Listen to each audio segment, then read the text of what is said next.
सभी को प्रणाम।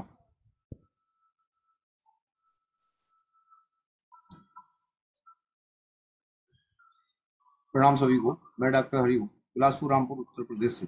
मेरा नंबर है 9927753780। आज की संगोष्ठी का प्रारंभ चरक वंदना से करते हैं। यदा मतस्यावतरेण अर्णावेदयोद्धिता तदा शेषाय तत्र बुभेदा सगम् अवात्मा यतश्रेयवायातो ज्ञाता किंचिन्दिता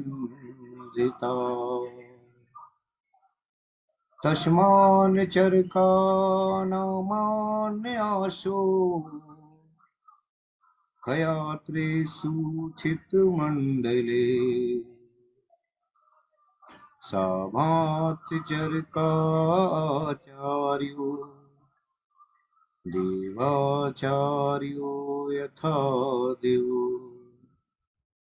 सहस्रवदन चासोऽयं वंशो रुजाकृता पातांजल महाभाष्य चरक प्रति संस्कृते मनोवाक्याय दोषाणाम् अहिप्रियः पति नमः। अहिप्रियः पति नमः। अहिप्रियः पति नमः।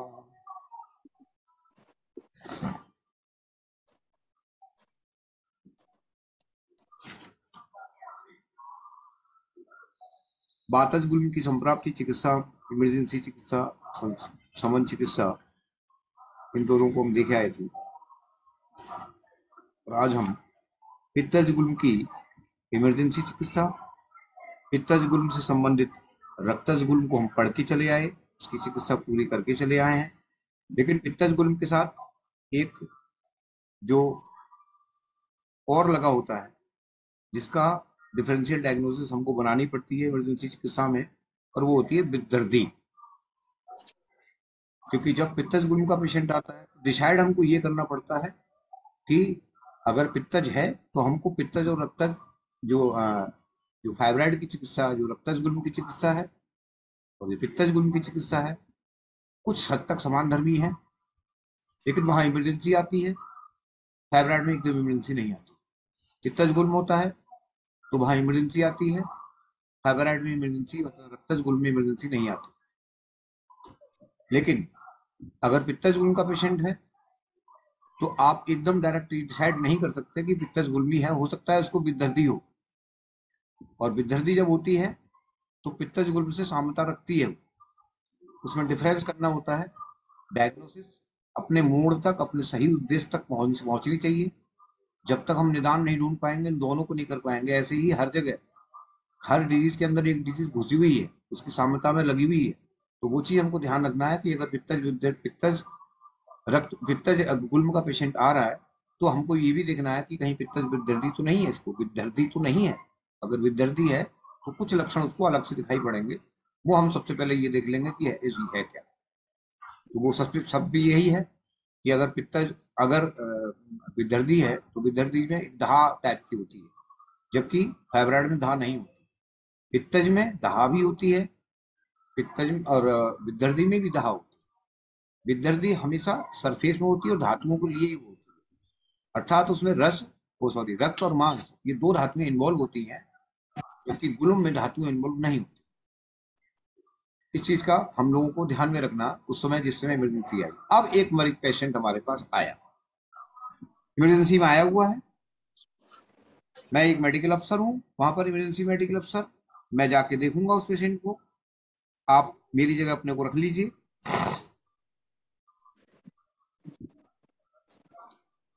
चिल्ला रहा है मरीज, एम्बुलेंस में है या गाड़ी में है, कहीं भी है, उसको उठा के स्ट्रेचर पर लाया, देखा गया, देखने के बाद डिसाइड किया गया कि इसको पेन क्यों हो रहा है, हाथ लगाया गर्म है, कहाँ दर्द हो रहा है,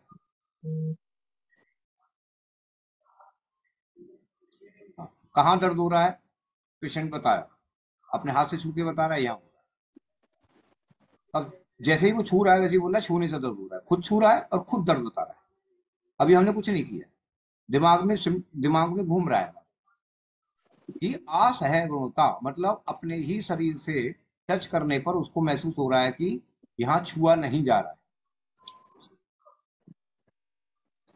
पेशेंट ने बता दिया, हमने हाथ रखा, देखा, इसमें दहाड़ के लक्षण दिख रहे हैं, गर्म दिख रहा है, रेडनेस हल्की सी दिख रही है, लेकिन वो ऐसी प्रतीत नहीं हो रही है जैसे कि विद्यार्थी में होती है। अगर विद्यार्थी होती है तो उसमें रेडनेस ऊपर से दिखती है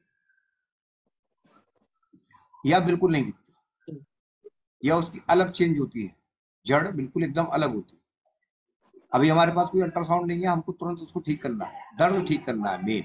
उसके बाद में हम उसको, कुछ टूल्स हैं उसका सहारा लेंगे और लेके फिर डिसाइड करेंगे कि अगर फॉर एग्जाम्पल किसी को हिमेंजोमा है, कहाँ, लिवर के अंदर, पेशेंट चीखता हुआ हमारे पास आया, और हमने उसको क्या काम किया, उस समय उसको दर्द रोकने के लिए इमरजेंसी चिकित्सा अपनाई। लेकिन दिमाग में सब कुछ है, दिमाग में ये भी है कि पित्तज गुल्म भी हो सकता है, और दिमाग में ये भी है कि हिमेंजोमा विदर्दी भी हो सकती है।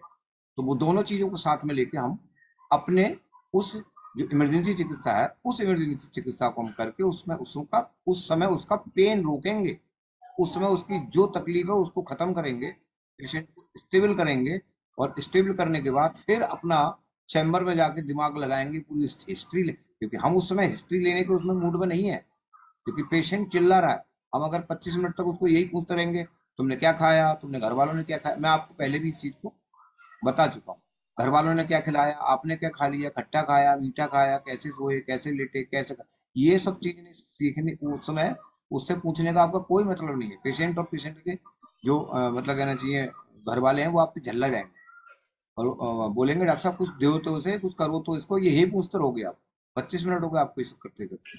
तो वहां पर हमारे सामने ये कंडीशन खड़ी होती है कि हमको तुरंत मरीज की उस परेशानी को हल करना है जो परेशानी से वो जूझ कर आया है। आप 20-25 मिनट, 1 घंटा ले सकते हैं, कुछ ना कुछ करते रहिएगा, पेशेंट दर्द शांत हो जाए, स्टेबल हो जाए, उसके बाद में फिर आप अपने दिमाग चलाइए, अपनी सहायताओं को देखिए, आपने जो पढ़ा है उसको रिवाइज कीजिए। आप दिमाग नहीं करना है उसका, आपको ये समय नहीं मिलेगा कि आप किताब खोल के बैठ जाए। उस स्थिति में हमको करना क्या है, इमरजेंसी चिकित्सा इन पित्तज गुल्म।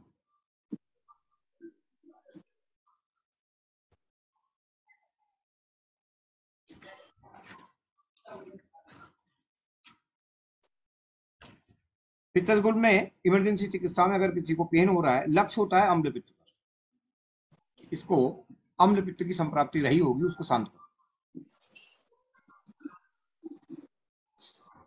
उसको शांत करने के लिए हम उसको शीतोपचार का मतलब उसको इस तरह से करना है, जैसे दूध दूध का हम लेंगे, हम दूध मंगाएंगे तुरंत, और कोई भी चीज अगर मंगाई जाती है, डॉक्टर मंगाता है अटेंडेंट से, चाहे वो अपने पैसे से मंगवाए या हॉस्पिटल के खर्चे से मंगवाए या फिर वो कैसे भी है, उस समय उसको दूध है तो दूध जो है आप किसी भी प्रकार का दूध जो है उसमें यूज कर सकते हैं। ये जरूरी नहीं है कि आपको जो है नहीं जी ताजा ही दूध चाहिए,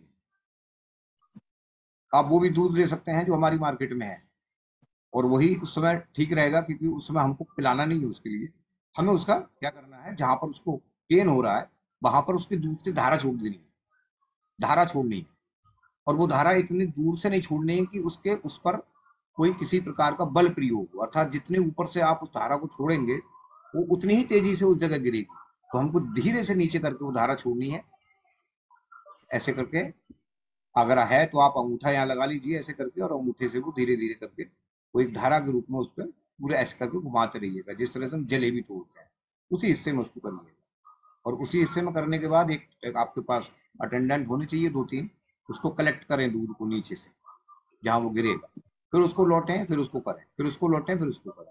इस तरह से उस समय उसका शीतोपचार, और वो भी ऐसे स्निग्ध रूप से करें जो कि पित्त का जो ऊपर से है वो समन पाए। क्षीर वाला तेल लें, ठंडा करा हुआ क्षीर वाला तेल, और उस क्षीर वाला तेल को उसके बाद आपने 10 मिनट ये कर दिया, उसके बाद क्षीर वाला तेल को मोटे से कपड़े में भिगो दें। और वो मोटा कपड़ा ऐसा होना चाहिए जैसे कि हमारा मतलब वायु का प्रेशर वो अपने ऊपर ना खींचे, जैसे किसी गद्दी में, अर्थात किसी भी, जैसे वो क्या बोलते हैं जो जिससे गद्दे बनाए जाते हैं, फोम टाइप की होती है, वो ना लें। उससे कहेंगे कि डॉक्टर साहब उसमें क्या है, कोई बता सकता है क्यों ना लें, उसको क्यों ना लें? सर क्योंकि फोम जो होती है वो उष्ण होती है और वो केमिकल से बनी होती है, उसकी प्रकृति शीत नहीं होगी। और जो हम कपड़ा लेंगे वो शीत होता है, होगी उसमें, धातु से बना होता है। एयर होगी सर। हाँ उसमें, हाँ थोड़ा सा, बस थोड़ा सा मैं बता देता हूँ, वैसे ठीक बताया बहन जी ने। सरोज जी आप बताएं, थोड़ा सा लगाएं इसमें थोड़ा सा कंसेप्ट कि क्यों फोम नहीं लेंगे, उस समय क्यों नहीं लेंगे। जी सर, अनीता मैम ने जो बताया वही अच्छा है, वही सही है, हमें भी समझ में आ रहा है। हाँ तो उसमें थोड़ा सा मैं आपको वो उसको मॉडिफाई कर देता हूँ, क्योंकि फोम क्या होगी कि वो अपने अंदर सबसे पहले वायु को ही प्रवेश कराएगी, तो तेल को नीचे नहीं जाने देगी। आप समझ रहे हैं?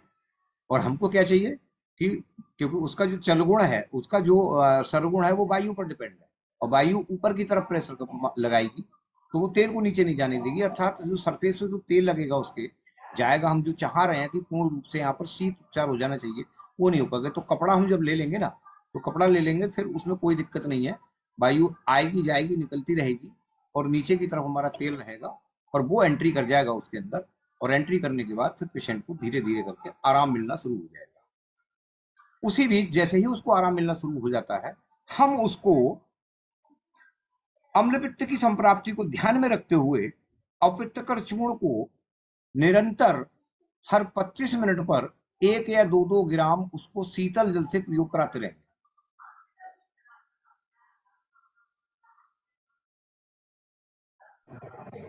हेलो सर, प्रणाम सर। सर ये शीर वाला तेल का क्या, कपड़े से कैसे अपने क्या है, जैसे भिगो के हम लोग रखते हैं क्या ना, करना है पानी, सर? हाँ, जैसे पानी रखते हैं ना भिगो के किसी को बुखार उतारने के लिए, बस वही करना है। उस जगह पे? हाँ उस जगह। और और ये अविप्तिकर चूर्ण से 2-2 घंटे पे कितनी देर नहीं, में? 2 घंटे पे नहीं, हर 15-20 मिनट पे, हर 15-20 मिनट पे उसको देना है। 15-20 मिनट्स, ठीक है हाँ, सर। ठीक। साथ में मुलेठी का चूर्ण इसमें मिला सकते हैं, और वो चूसने को दे सकते हैं। जैसे कि आपने 15 मिनट, अब 15 मिनट क्या किया, अपित्तकर चूर्ण दिया उसको आपने 1 या 2 ग्राम दे दिया। जब उसने खा लिया वो चूर्ण, मतलब शीतल जल का मतलब एक नॉर्मल वाटर से, फिर उसी बीच क्या किया, थोड़ी सी मुलेठी उसके मुंह में डाल दी, उससे कहा इसे चूसते रहो। वो 5 मिनट में 10 मिनट में वो चूस पाएगा, तब तक हम अपित्तकर चूर्ण फिर 2-4 मिनट का इंतजार करके फिर दे देंगे उसको। इस तरह से मुलेठी अपित्तकर मुलेठी अपित्तकर मुलेठी अपित्तकर मुलेठी अपित्तकर मुलेठी, ये आपको 1 घंटे तक करना है। और मजे की बात ये देखो, जब 1 घंटे तक ऐसा हो जाएगा, एंड दैट फाइनल का पेशेंट का दर्द रुक जाएगा, और उसी बीच उसको एक विरेचन हो जाएगा।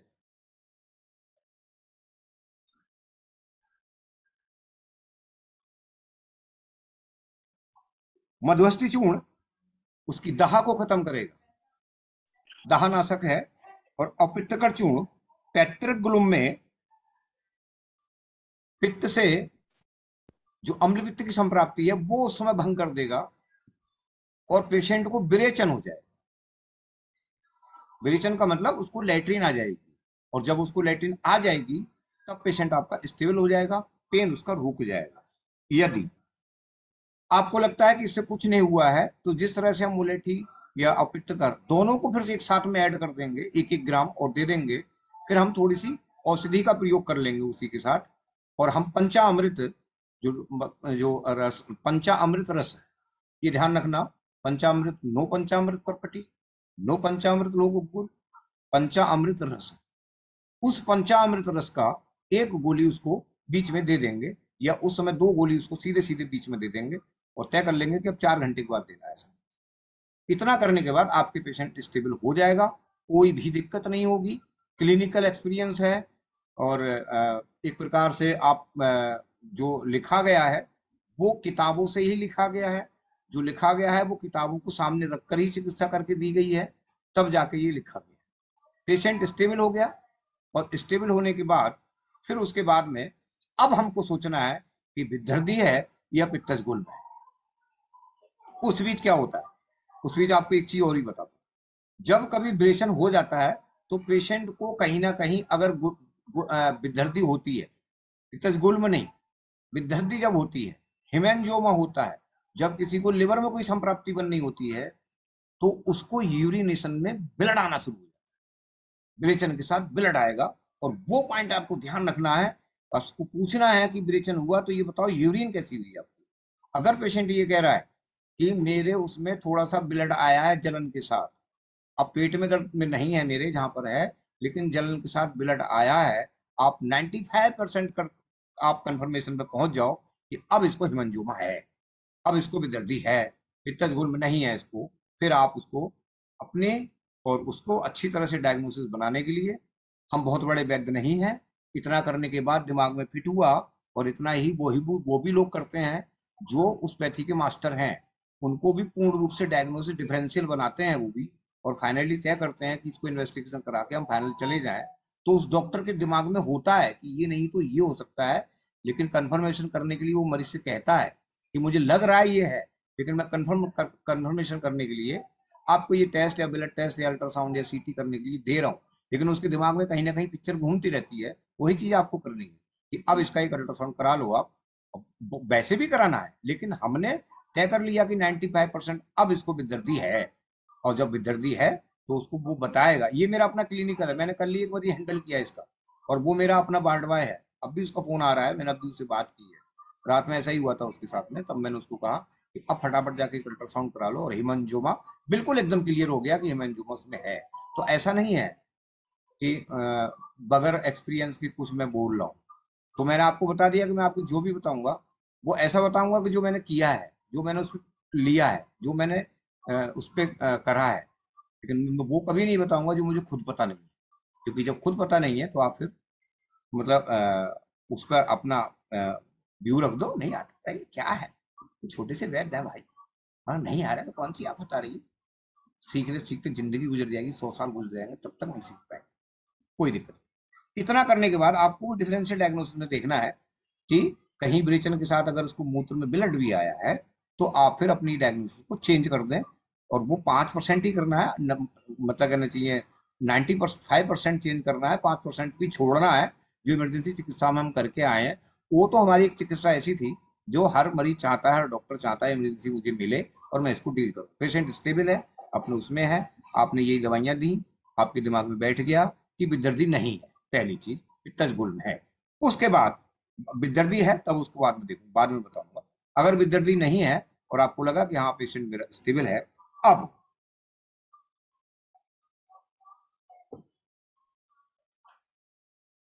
पित्तज गुल्म में पित्तनाशक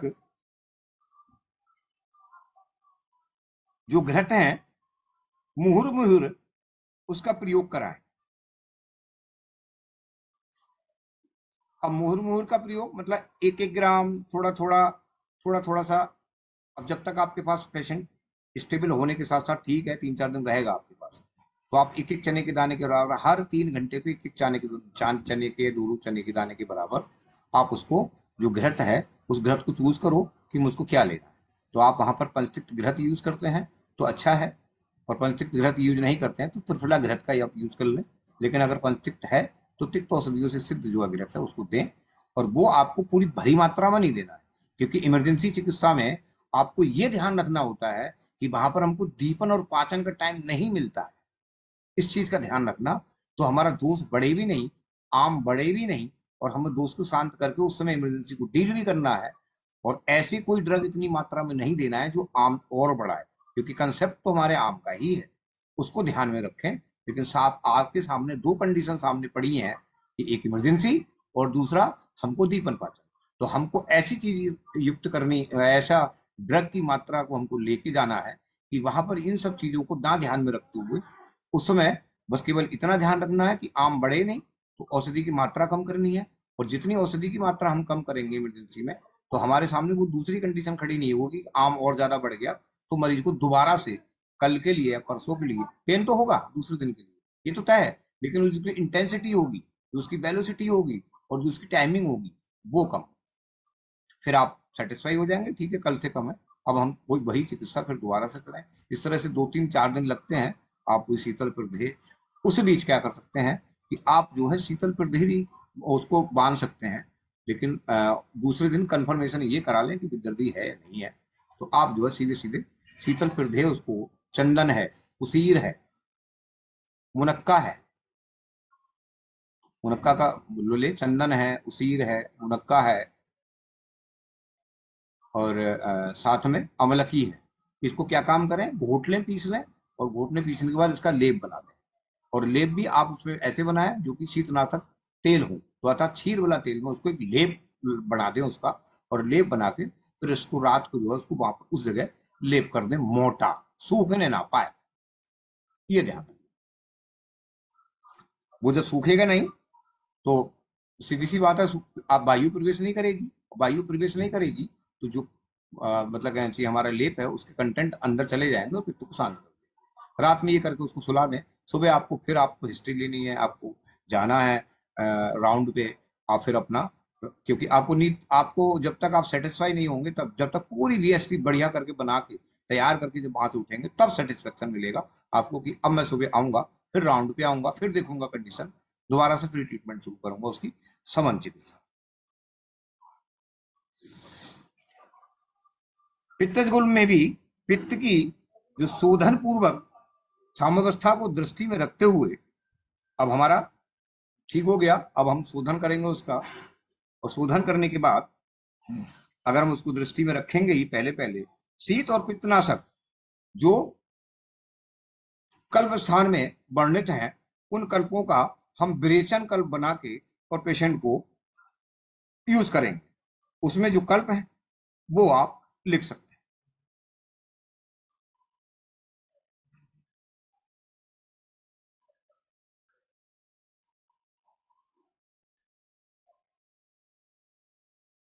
पहले तो व्यवसाय में क्या है उसको आपको वो चीज इंपोर्टेंट करती है, क्योंकि सहायताओं में है वो तो मैं आपको लिखवाऊंगा ही, लेकिन व्यवसाय में हम करते क्या है तो लिखिए, कुटकी 250 ml, पटोल 250 ml, सोडा बाइकार 250 ml,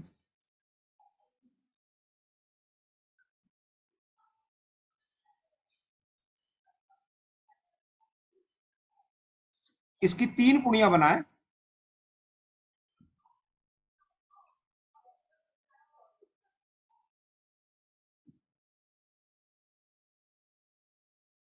और मिश्री पड़े हुए दूध में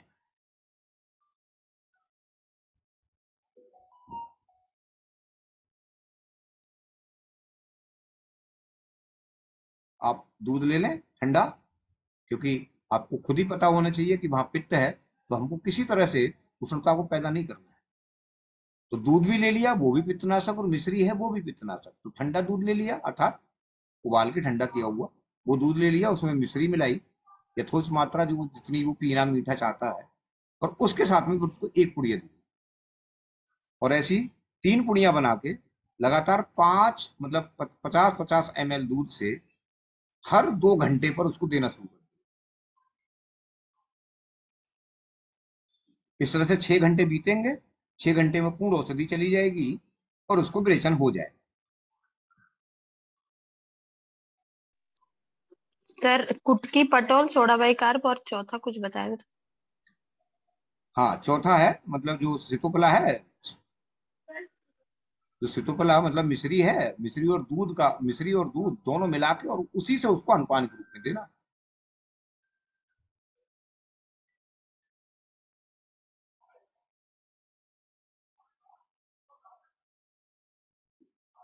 ये व्यवसाय में हम लोग करते हैं। व्यवसाय का मतलब जो हमारे अपना एक अपना वो है कि हम कहाँ से वो इकट्ठा करें या कहाँ से लेके आए या क्या करें, या पेशेंट गरीब है और हमको ठीक भी करना है, तो वो हमारी अपनी एक युक्ति है और हमने उसको लगा के मरीज को दिया और हमारा काम। अब कुछ चीजें ऐसी हैं जो कि हमको शास्त्रों के लिए नहीं पड़ेंगी, लेकिन है सब वही। हमने क्या काम किया है, वहां भी जो द्रव है वो क्या है, विशेष, ठीक है, कर्म विशेष है। यहाँ भी हमने कर्म विशेष ही लिया है, यहाँ भी क्या लिया है, कर्म विशेष ही लिए है। और वहां भी संहिताओं में जो है वो भी कर्म विशेष है, उनको उन्होंने लिखा है तो वो भी कर्म विशेष है। और उन्होंने जो लिखा है वो उन्हीं में से ये निकाले गए हैं कि कर्म विशेष है। तो हम कोई 4 ड्रग ले लें और 5 अब संहिताओं को मैं बता देता हूं। संहिता अनंतर काल में त्रिवृत जो हम लोग अक्सर यूज करते हैं, द्राक्षा, अभया, हरितकी, त्रिफला, कुटकी, यष्ठी मधु, पटोल और खजूर।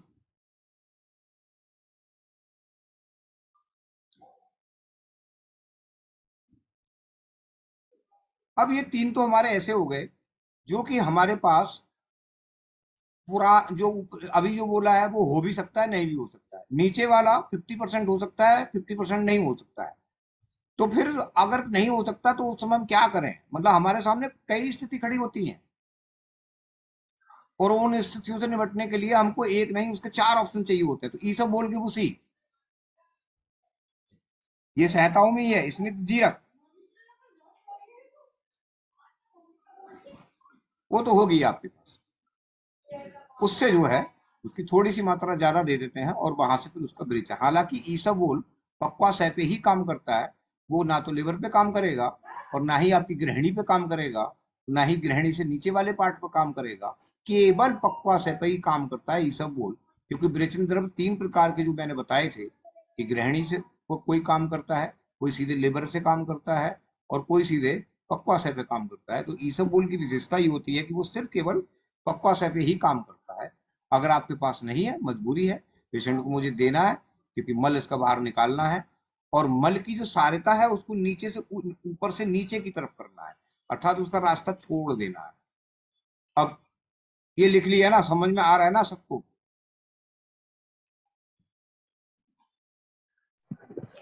समझ रहे हैं ना सब लोग?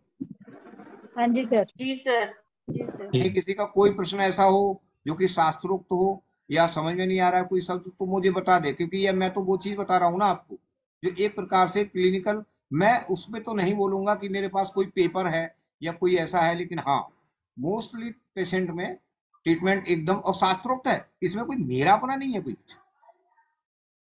ये आप बिल्कुल दिमाग से बिल्कुल निकाल दो, क्योंकि ये शास्त्र में ही सब ड्रग हैं, उन्हीं से मैंने निकाला है और उन्हीं को एक प्रकार से सीरीज लगाई है उनकी और कुछ नहीं किया है। और वो भी सीधे शास्त्रोक्ति है कि इस तरह से आपको करना है। ये जैसे आपने त्रिव्रत, द्राक्षा, अभया, कुटकी, अष्टी मधु, पटोल, खजूर बताया, क्या अंजीर का भी यूज किया जा सकता है? बिल्कुल कर सकते हैं, अंजीर है उसके अंदर। मैं ये कहूं कि मैंने ये सब ड्रग लिखे हैं तो ये सब नहीं लिखे हैं, मैंने वो लिखे हैं जो आसानी से मिलने वाले हैं और क्लिनिक में रहते ही रहते हैं। अगर ये भी नहीं रहता है तो हमारा नीचे वाला रहता है, और वो नीचे वाले जैसे कुटकी, पटोल और मिश्री और दूध घर में पड़ा होता है। अब कुटकी हमारे पास होगी ना किसी के रूप में, पटोल हमारे पास होगी, काम हो गया। और अब वो भी नहीं है तो क्या करें, बोले जी ये सब बोल पड़ा है, बोले आओ काम हो जाएगा, बाद में देखते हैं 4 घंटे के बाद, 10 घंटे के बाद देखते हैं इसको, पहले इसे वो खिलाओ उसको 1.5 चम्मच। और उसके बाद में फिर क्या किया, ईसा बोले पक्वा से खाली किया, और जब पक्वा से खाली किया तो ऊपर का मल नीचे आया। समझ रहे हैं ना? वो भले ही ना निकले लेकिन वो पक्वा से में आके भर जाएगा। अब मैं इसको आगे ले जा रहा हूं कि जब ये पक्वा से में भर गया और पेशेंट को मलाष्टब की स्थिति है, इसलिए मुझे वहां पर खाली करना पड़ा, वहां पर उसको स्थान देना पड़ा मुझे कि आप ऊपर से नीचे की तरफ आइए, अपने सरगुण के कारण आइए, ताकि मैं आपको यहाँ पर सेव कर दूं और आपकी स्थिति देखता हूँ क्या है, आपकी प्रवृत्ति क्या है। मल की प्रवृत्ति है कि वहां पर वो कॉन्स्टिपेशन पैदा कर रहा है। मलास्तंभ विशेष हो तो अब हम अपनी चौथी चिकित्सा पे आ रहे हैं, चौथे पार्ट पे। पहली थी हमारी प्रवृत्ति वाली, दूसरी थी हमारी कुटकी वाली, तीसरी को कुटकी वाली, और पहली पहली थी हमारी त्रिवृत्त वाली, दूसरी थी हमारी कुटकी वाली, तीसरी थी हमारी ईसबगोल वाली। और फिर हम जब हमने देखा कि मरीज को उसके बाद कॉन्स्टिपेशन हो रहा है, तब क्या करें?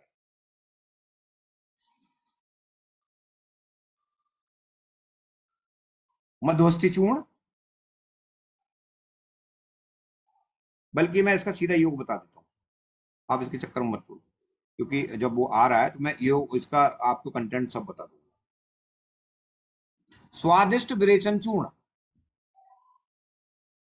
ये शायद मुझे लगता है बैजनाथ बनाती है। ऊंजा भी बनाता है, ऊंजा भी।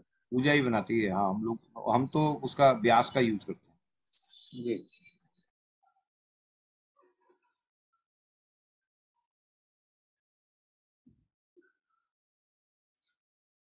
इसको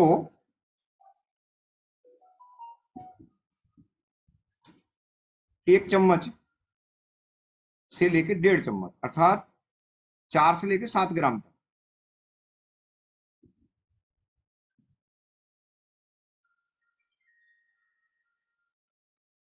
दे देते हैं। इसका मोड ऑफ एक्शन लिख लीजिए क्या है।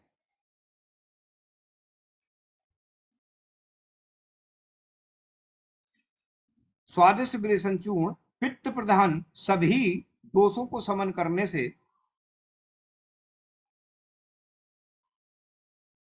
एक मिनट, दोषों को शमन करता है।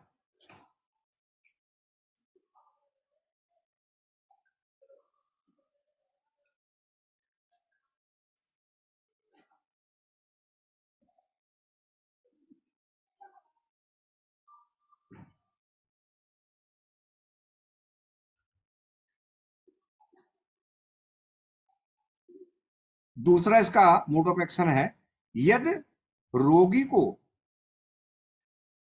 कॉन्स्टिपेशन के कारण वो कह रहा है कि डॉक्टर साहब जब कॉन्स्टिपेशन होता है, लेटरिन आने की शुरू होती है तो ऐंठन बहुत होती है, यहाँ लिख सकते हैं आप, फिर इसकी जगह कोई दूसरा जल्दी ड्रग मिलेगा नहीं। ऐंठन बहुत होती है, इसमें स्वर्ण पत्री पड़ी होती है, ऐंठन बहुत होती है, तो ये स्वादिष्ट विशेषण चूर्ण जो है उस ऐंठन को, शूलजनक जो क्रिया होती है, ऐंठन होती है, उसको खत्म करता है। इसका संदर्भ आप जो देख सकते हैं, आयुर्वेद सार संग्रह में इसको पढ़ सकते हैं।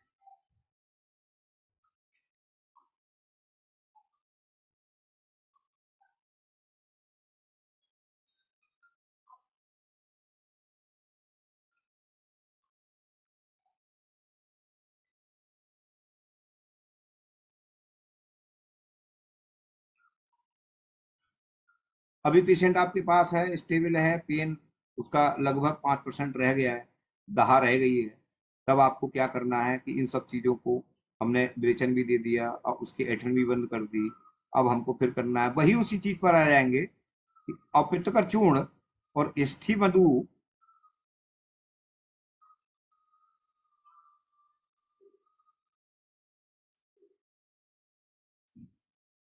को बार बार उसकी थोड़ी थोड़ी मात्रा में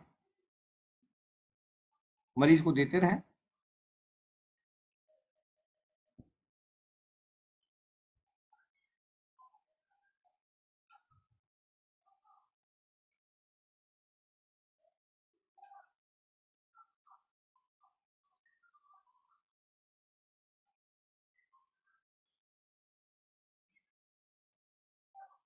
अब एक जगह लिख लीजिए कि जो बेस है उसका, कि कहां पर पित्तज गुल्म, अगर इसकी जगह कहीं हमको लग रहा है हाइपोकॉन्ड्री में था, हमको लग रहा है कि लेफ्ट में था, राइट में था, यहाँ तो हमने कर दिया ही, और उसकी डिफरेंशियल डायग्नोसिस बना के उसको तय भी कर लिया कि पित्तज है। लेकिन अगर कहीं वो इसका स्थान एक जगह और मिलता है, जिसको आज की स्थिति में बोलते हैं एंड टू सिस्टिसिस कंडीशन, पित्तज गुल्म यदि पक्वाशय में उपस्थित हो, और कहा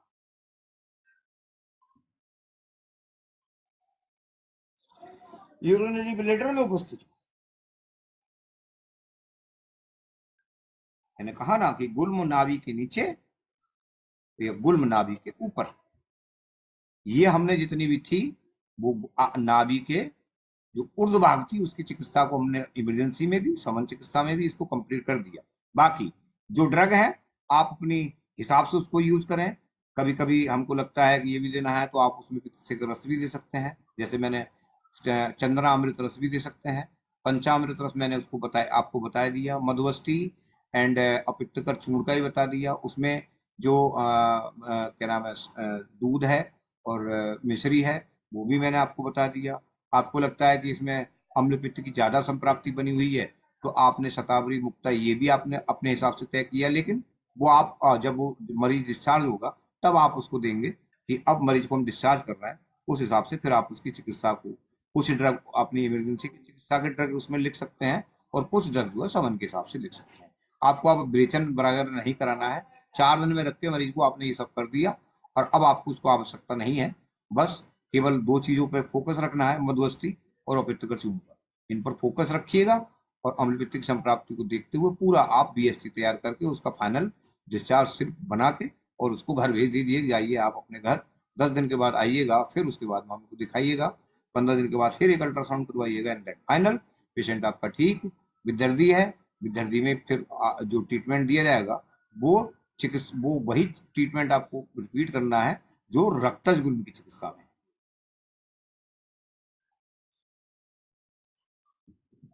अब पेशेंट आया आपके पास अधोगति में, या तो वो पक्वाशय के अंतर्गत होगा या फिर जो है यूरिनरी ब्लैडर में होगा। तब हमको क्या करना है? तब मैंने कहा ना कि वहां पर उसने हम क्या दे रहे हैं, हमने थोड़ा थोड़ा सा एक 2 चने के दाने के बराबर क्या दिया हमने उसको, त्रिफलाघृत या पंचतिक्त। यहां पर हम क्या देंगे, तो मधुर तथा तिक्त द्रव्यों से साधित क्षीर वस्ती का प्रयोग करा के संशोधन कराएं।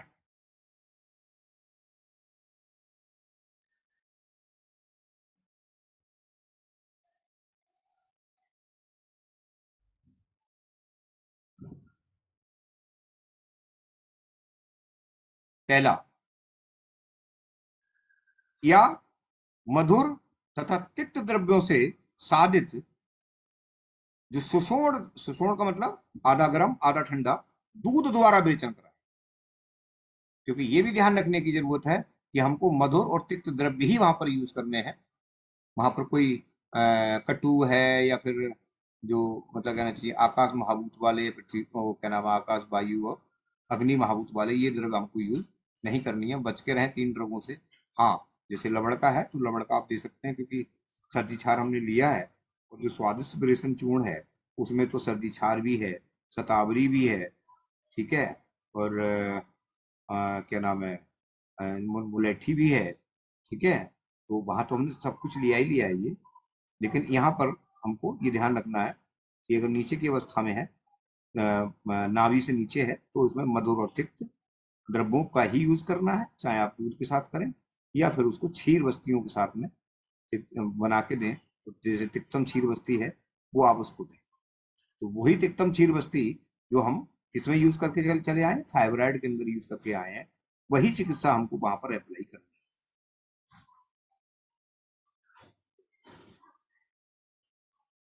इसमें जो खान पान में उसके रहेगा वो 2 चीज विशेष रहेंगी, चाहे वो फाइब्राइड हो और चाहे वो पित्तज गुल्म हो, और वो अधो गति हो या फिर मतलब नाभि के नीचे हो या नाभि के ऊपर हो।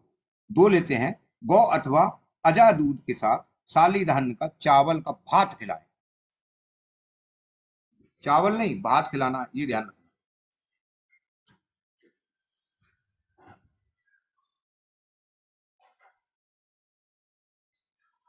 अच्छा, चावल और भात में अंतर बताओ, चावल या भात, मतलब सही क्या रहता है, चावल ठीक मतलब चावल ठीक रहता है, भात ठीक रहता है? भात भात ठीक रहता गुरु जी, जो लड्डू सा बन जाए चावल बनने के बाद। वो बनता है पूरी। हथगोले, हथगोले हम खाने हैं लोग भाई? हम लोग क्या भात ही बनते हैं सर। भात ही बनता है। हथगोल पर उसके हाथ से पूरे वो बन जाए ना। लड्डू बन साउथ जाए बस। इंडियंस की तरह। हाँ, वो लड्डू बने वैसे ही जो है। हम जैसे तो मरीज से ऐसे पूछते हैं, हाँ हथगोले मारे नहीं मारे? जैसे जैसे साउथ इंडियन सर वो निचोड़ निचोड़ के खाते हैं ना, बना हाँ बना के। हाँ जी हाँ, तो हथगोले बोलोगे मरीज से तो आनंद आता है, मरीज भी हंस देता है थोड़ा सा, अरे यार डॉक्टर साहब कौन सी कैसी बात हो रहा है यार, हथगोले मारे कि नहीं मारे हैं। हाँ हाँ, बिल्कुल बिल्कुल बिल्कुल। ये पित्तज पित्तज गुल्म की अधोगति और उसकी पूरी चिकित्सा है। आप लोग इसे यूज करो, थोड़ा सा अपना दिमाग भी लगाना, हर चीज का एक जो रास्ता होता है वो क्लियर करना होता है। मैं सिर्फ आपका एक छोटी सी बुद्धि से रास्ता क्लियर कर रहा हूँ, ताकि आप लोग आगे इस चीज को, एक पेशेंट अगर आपका ठीक होता है तो आपको पढ़ने की इच्छा बढ़ जाती है, और फिर वो सोचते हो आप या मैं सोचेंगे कि अब मैं इससे ज्यादा अच्छा और क्या कर सकता हूँ, तो वो फिर दिमाग में आना शुरू हो जाती है। और वही एक हमारे आगे बढ़ने की एक सीढ़ी बन जाती है कि इतना तो हमको पता है, हम सुन के आए हैं, हम पढ़ के आए हैं, और हम देख के आए हैं, गुरुओं का सानिध्य रहा है, भाइयों का सानिध्य रहा है, तो हम थोड़ा सा इसको आगे बढ़े। 2 मरीज तो मेरे ठीक हो गए, तीसरे पे मैं थोड़ी सी मेहनत करता हूँ, दिमाग चलाता हूँ अपना, और जिस दिन आपका दिमाग चलना शुरू हो गया ओ, उस दिन फिर आपको जल्दी, पड़ती तो सबको जरूरत है हमेशा, लेकिन हाँ आप घबराएंगे नहीं। आप एक आपका मनोबल हमेशा बड़ा रहेगा, मैं कर लूंगा और मैं करके दिखा दूंगा इसको। क्यों? क्योंकि जो सिद्धांत होते हैं वो बीच बीच में मैं आपको बताता चला जाता हूँ। ये पित्तज गुल्म की पूरा जो है मैंने आपको बता दिया। और कल जो है रक्तज गुल्म की इमरजेंसी, वो क्या नाम है, कफज गुल्म की इमरजेंसी चिकित्सा, और ये बड़ी है, ये 2 दिन में खत्म होगी, क्योंकि इसके रोगी हमको ज्यादा मिलते हैं आज की डेट के अंदर। इसमें घटी यंत्र भी है, घटी यंत्र का भी प्रयोग किया जाता है, मैं घटी यंत्र का प्रयोग भी इसमें बताऊंगा। इसमें कपिंग भी की जाती है, इसमें पंचकर्म बहुत अच्छी तरह से करना पड़ता है। जो कपिंग की थेरेपी है, जिसे हम लाबू बोलते हैं, वो भी हमको करना पड़ता है। और ऐसे पेशेंट हमको बहुत मिलते हैं जो कभी नाभि चली गई और नाभि हट गई और नाभि ये हो गई और नाभि वो हो गई। अग्निमान जिसमें विशेष रूप से होता है, ये आपको बहुत ज्यादा इंपॉर्टेंट पार्ट है। इसका जो दोष होता है वो आमाशय से शुरू होकर पक्वाशय तक पहुंचता है। तो इसमें संप्राप्ति कुछ अलग टाइप की बनती है, पूरे शरीर को लपेटता हुआ चला जाता है कफ, क्योंकि उसका जो अपना गुण होता है शरीर में, वो किस तरह से बहाव पैदा करता है, मंदाग्नि को पैदा करेगा, पूरे शरीर में विषाक्त तो हो जाता है। तो उसमें थोड़ी सी ये संप्राप्ति बहुत ज्यादा आपको इम्पोर्टेंट है। संप्राप्ति के साथ साथ जो उसका क्रियाक्रम है, मतलब उसकी जो इटियोपैथोलॉजी है, कहाँ से चला और कहाँ तक पहुंच गया, फिर उसकी चिकित्सा हमको कैसी करनी है, ये मुझे लगता है 3 दिन में मैं इसको पूरा कर पाऊंगा। मैं कोई भी चीज ऐसी नहीं करूंगा जो बीच में मुझे आपको ये कहना पड़े कि नाभि स्रंस भी इसी के अंदर है। कफज गुल्म की अवस्थाएं क्या क्या हो सकती हैं, वो भी मैंने इसमें पूरा लिखा है। और ज्यादातर पेशेंट हमारे पास इसी तरह के आते हैं। अब तक हम जो गुल्म की चिकित्सा में हम लंगन वंगन नहीं छोड़ के आए थे, लंगन छोड़ के चले आए थे, लेकिन इसमें हमको वो भी प्रयोग करना होता है। तो पूरे शास्त्र को लपेट के ये कफज गुल्म की चिकित्सा आचार्यों ने बताई है, कई जगह से ली गई है, अष्टांग हृदय चिकित्सा स्थान से ली गई है, आप उसको लिख सकते हैं। और मैं एक एक संदर्भ बताऊंगा उसको आपको, और बाकायदा इमरजेंसी कैसे डील करी जाती है वो मैं आपको सिखा रहा हूँ। क्योंकि इमरजेंसी जिस दिन आप सीख गए और आपने 4 मरीज अपने ठीक कर लिए इमरजेंसी में, फिर माला माल, फिर आप सीधे सीधे, मैं ये नहीं कहता हूँ, लेकिन बढ़िया तरह से आप जो है एक छोटे से 5-7 कमरे के हॉस्पिटल में बढ़िया अपना कर सकते हो, अच्छा कर सकते हो, ऊंचा उठ सकते हो। बराबरी नहीं करना, आगे बढ़ने की कोशिश करना। बराबरी वो करते हैं जो पीछे रह के थोड़ा सा बराबर करने की कोशिश करते हैं, आगे बढ़ना। मेरी बराबरी कभी मत करना, मुझसे आगे बढ़ना, तब मुझे खुशी होगी। मेरे बराबर आए तो क्या आए, जरूरत नहीं है मेरे बराबर आने की, इतना दौड़ो मुझे पीछे छोड़ो, और उस दिन मैं मान जाऊंगा। जैसे वो माँ कहती है, जब वो खुद मुझे हराएगा तब मैं मानूंगा। मैं रुक के उसे नहीं हराऊंगा, मैं बीच में थम जाऊं, मैं नहीं मानूंगा आप आगे बढ़े। मैं भागता रहूंगा अपनी ताकत से और तुम्हें हराने की कोशिश करता रहूंगा, लेकिन तुमसे ये भी कहता रहूंगा तुम मुझे हराओ तब जाने। और जिस दिन तुम मुझे हरा दोगे, हराने का मतलब आगे निकल जाओगे मुझसे, मुझे खुशी हो जाएगी, मैं रुक जाऊंगा वहीं पर, और फिर मेरा काम हो जाएगा। नमस्ते सर। नमस्कार। हाँ, अब केस रख लो। सर एक इमरजेंसी है। हाँ, ले लो। सर ये एक पेशेंट हमारी चल रही थी, वो पोलियोलिथियासिस की पेशेंट। तो उनको क्या हुआ कि उन्होंने अभी पोलियोलिथियासिस था, थायराइड था और एंडोमेट्रियम पोलिप था और हर्निया भी था उनको। तो देवी जी ने क्या किया कि आज अभी तक तो उनको पहले बहुत दर्द होता था, तो मेडिसिन वगैरह पित्त से कर रस और चारों आसो वरिष्ठ और काकल रक्षक योग और ये क्या बोलते हैं अभिपति कर चूर्ण, ये सब चल रहा था, आराम था। आज उन्होंने 1 चम्मच अरवी खा ली दिन में। अरबी हाँ। मेरे पेट भर के खा लेती। मेरे से कह रहे हैं कि 1 चम्मच ही तो खाया था। मैंने कहा मैडम, एक 125 ग्राम की टेबलेट पूरे शरीर को नचा के रखती है, अब 1 चम्मच खाई वो बहुत है ना। तो उनके हाँ हस्बैंड कह रहे हैं दवाई काम नहीं कर रहे। हमको दवाई नहीं काम कर रही होती तो 20 दिन बाद फोन कर रहे हो, हमारी क्या हालत होती है। अभी तक 6-6 7-7 इंजेक्शन लग रहे थे, अभी कह रहे हो दवाई नहीं काम कर रही है।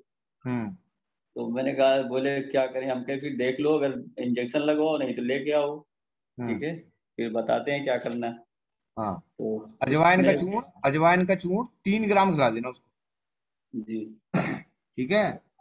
जी अरबी का मतलब घुइयां का जो पाचन होता है वो अजवाइन से ही होता जी जी जी है, ये तो हम जानते ही हैं, इसलिए तो संस्कार दिया जाता है। संस्कार हाँ अजवाइन हाँ। उसका वो करते हैं, तो उसकी बड़ी मात्रा में दे दो, पच जाएगा उसको, और बाकी जी दवाई कोई चलने। ठीक है वैसे सर। भी सर जब घुइयां बनाई जाती है तो उसमें अजवाइन लगवाई जाती है, जी ऑलरेडी लगवाई जाती है, लेकिन वो हाँ। अलग से जब ज्यादा दिक्कत है तो फिर तो अलग से देनी पड़ेगी उसको। अरे सर, सबसे बड़ी दिक्कत ये है कि किसी से कह दो कि अजवाइन वो घुइयां खानी है, तो उसमें वो हाँ। टमाटर डाल के खाता है। हाँ ठीक बात है। अब ये बताओ कि डॉक्टर की कहाँ कमी हो गई। डॉक्टर हाँ आपको घर में आपको छौंकना भी बताएगा कि इससे छौंका जाता है। जी ये हम लोगों के सामने सबसे बड़ी दिक्कत होती है, लेकिन फिर भी आप लोग पूछ लिया करो कि ये बताओ जी छौंका किससे लगा रहे हो, बोले जी हम उससे क्या नाम है, हर लाल मिर्च से और क्या नाम है टमाटर से छौंका लगा देते हैं। तब उनको समझाओ कि पुरानी उस पे आ जाओ, अपने बुजुर्गों से पूछो कि घुइया को हम बनाए, मतलब घुइया का मतलब अरबी को हम बनाए कैसे। उसमें हमेशा अजवान का ही छौंका लगाया जाता है और किसी का नहीं लगाया जाता। हम्म, जी वो सर। इसलिए है कि अजवाइन का पाचन, जैसे मैंने बताया था ना कि मैंने 25-30 बताए थे कि आम का पाचन किससे होता है, दही का पाचन किससे होता है। वो मैंने, अगर आप हमारे पास नए वैद्य हैं, हमारे यहाँ अक्षत गुरु एक नए वैद्य जुड़े हैं, तो इन सब लोगों को नहीं पता होगी तो मैं बता दूंगा आपको सर ग्रुप में। ग्रुप पे डाल देंगे, मेरे पास है पूरा नोट्स। हाँ तो ग्रुप पे डाल देना, ताकि जो हमारे नए वैद्य हैं उनको पता चल जाए कि किस चीज का पाचन किससे होता है। कभी कभी होता है कि ना, छोटी सी चीज को हमारे दिमाग में घूमती है, अब पता नहीं क्या दूं, अब पता नहीं क्या दूं, तो उसी के एकदम विपरीत संस्कारी ड्रग दे देते हैं कि लो इससे इसका पाचन हो जाएगा, वो जरूर डाल देना। ठीक है वैद्य जी जी। जी हाँ सर, जरूर। सर एक केस है, थोड़ा डिस्कस कर लूँ क्या सर? हाँ, करो करो, अभी अब तो डिस्कस करने का टाइम है ये।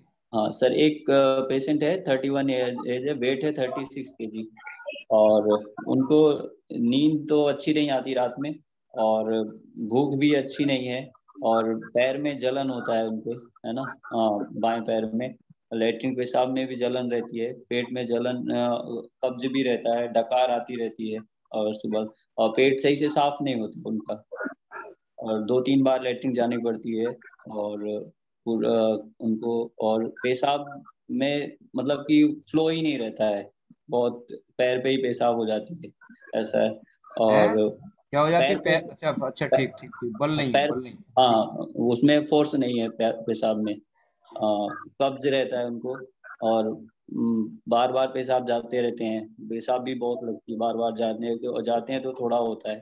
ठीक है। और वो अभी ये सीटेट वगैरह की तैयारी वगैरह करते हैं, है ना, और दही वगैरह खाते हैं, और छींके भी आती है उनको, और जुकाम भी जल्दी हो जाता है। तो ये सारी समस्याएं, रात को नींद भी नहीं आती है, और पसीना तो आता है, अक्सर आता है रहता है।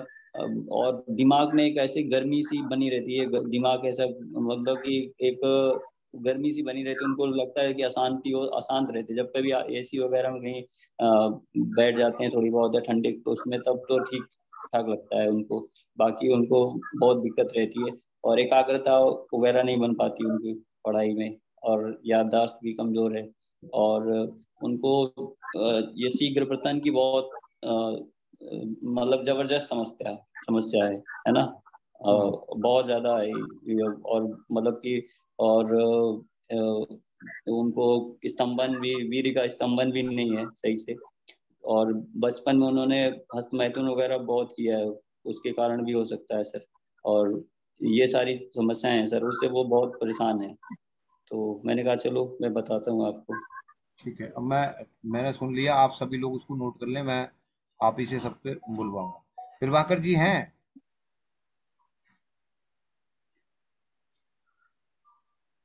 जी सर, नमस्ते। नमस्ते। मैं आपसे एक रिक्वेस्ट कर रहा हूँ। जी सर। आ, और क्योंकि अभी हमारे पास 7 दिन है। हाँ जी। मैं आपका संडे को 4 बजे जी 4 सूत्र पे एक लेक्चर चाहता हूँ, जिसके होस्ट भी आप होंगे, गवर्नेंस भी जी आप होंगे, और आप पूरा जी उसको करेंगे। अगर मतलब करें, क्योंकि अब जरूरत है, क्योंकि जो हमारे स्पेशलिस्ट हैं जैसे प्रमोद मिश्रा जी हैं, हाँ जी ये हाँ जी। अगली बार मैं उनका करवाऊंगा, पहले मैं आपको करवाऊंगा। ठीक है? ठीक है सर।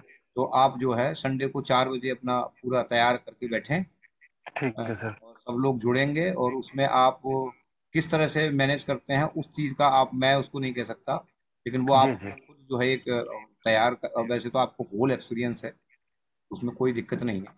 तो मैं जी। चाहता हूँ कि संडे को 4 बजे आप जो है एक ठीक लेक्चर ले लें। ठीक ठीक है सर। डन? जी सर। थैंक यू ठीक है सर। जी। अब इस केस के बारे में कोई बोलना चाहे तो बोलें जी। हमारे यहाँ जी सरोज जी हैं। सर इसमें अम्ल पित्त की हिस्ट्री नहीं होगी क्या सर? हाँ बताओ अम्ल बताओ। पित्त का अम्ल पित्त का ही लग रहा है सर मुझे तो इसमें। मतलब अस्थि धातु क्षय हो रही है ना उसकी, अम्ल पित्त अम्ल की वजह से, हम्म। इसीलिए वो स्तंभन नहीं हो रहा है, इसी वजह से शायद स्फिंक्टर भी लूज हुआ है। बहुत बढ़िया। सर मैं बताऊं थोड़ा?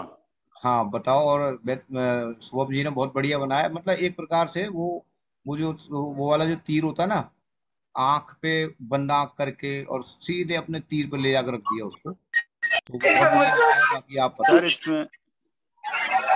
सर इसमें पित्त। थोड़ी आवाज आवाज आवाज सर आवाज। म्यूट करिए, म्यूट कीजिए सर। महाराजा। जी बताओ विकास। सर इसमें, हाँ सर, मैं इसमें पित्त धातु की दृष्टि तो है ही, साथ जी में इसमें ग्रहणी दोष भी है, जिसकी वजह से अपान वायु विकृत हुआ है।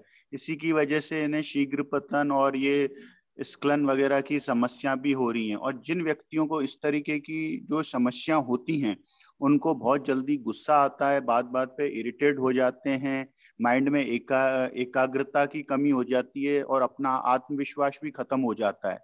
और स्वाभाविक है कि युवावस्था में खालित्य पालित जैसे रोग भी होते हैं, क्योंकि इसमें जो होता है धातुओं का क्षय भी होता है सर, जो, और कॉन्फिडेंस तो बिल्कुल ही नहीं होता, और एग्रेनेस बहुत ज्यादा हो जाती है। तो इसमें जो पित्त है, और जो पित्त है वो सूखा हुआ कफ, कफ जो है वो पित्त के समान काम कर रहा है, और अपान वायु की दृष्टि है, और घृणी पे काम करना पड़ेगा सर। जी बढ़िया, बाकी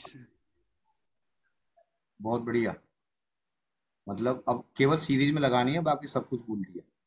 जी सरोज जी, आप सर अपना व्यू रखो। सर ये डॉक्टर गौरव जी का केस है क्या? हाँ हाँ हाँ। डॉक्टर गौरव जी, एक तो यहाँ पे आपने बताया कि स्खलन का, शीघ्र पतन का, इसके अलावा जी सर। दूसरा क्या खालित्य पालित्य भी बताया है? नहीं सर, खालित्य पालित्य नहीं है, उनको पेट में कब्ज रहती है, डकार आती है, हाँ पैरों में जलन होती है, आंख में भारीपन रहता है, और थोड़ा आंख में जलन भी होती है, सर में भारीपन रहता है, एक प्रेशर आंख सा में फील जलन, होता है। आंख में जलन होती है, सर में भारीपन रहता है। हाँ हाँ जी सर, आंख में को दर्द भी होता है, और पैर में भी जलन होती है, और ओके लेटरिन एक बार में साफ नहीं होती, 2-3 बार जाना पड़ता है ना। ओके। और हाँ हाँ मल चिपकने वाला जैसा होता रहता है, हाँ। और इसमें वीकनेस रहती है। पवन जी हैं, हम्म, पवन जी हैं। इसमें मेरे समझ में जो आ रहा है वो ये आ रहा है हैं कि हाँ। इसका इसका जो पित्त का उष्ण और तीक्ष्ण गुण बढ़ा हुआ होने की संप्राप्ति ये बन रही है। तो बिल्कुल बढ़िया। इसमें जी अच्छा, इसमें एक चीज जैसे डॉक्टर गौरव जी बता रहे हैं कि पेट में जलन होती है, लेकिन यहाँ पे जलन ही बता रहे हैं, और वो इरेक्टेशंस या खट्टी डकारें नहीं बता रहे हैं आप। ठीक है? हाँ नहीं नहीं सर। हाँ, तो यहाँ पे जो पित्त का उष्ण और तीक्ष्ण गुण बढ़ा हुआ है, उसकी वजह से क्या होता है कि अम्ल पित्त भी हमारा दो तरीके का होता है, कि एक तो जहाँ पे पित्त का उष्ण और तीक्ष्ण गुण बढ़ा हुआ हो, उसको हम क्षारधर्मी अम्ल पित्त मानेंगे, और दूसरे में अम्ल और द्रव गुण जहाँ पे बढ़ा हुआ हो, वहां पे हम उसको अम्लधर्मी अम्ल पित्त मानेंगे। जी जी तो जो उष्णता और तीक्ष्णता पित्त की है वो पित्त की द्रवता पे आधारित है। जी तो जब पित्त की द्रवता कम हो जाती है तो उष्णता तीक्ष्णता बढ़ जाती है, और जो बहुत पित्त की बढ़िया। द्रवता, मैं बहुत बहुत प्रसन्न हूँ आपसे। Thank you sir.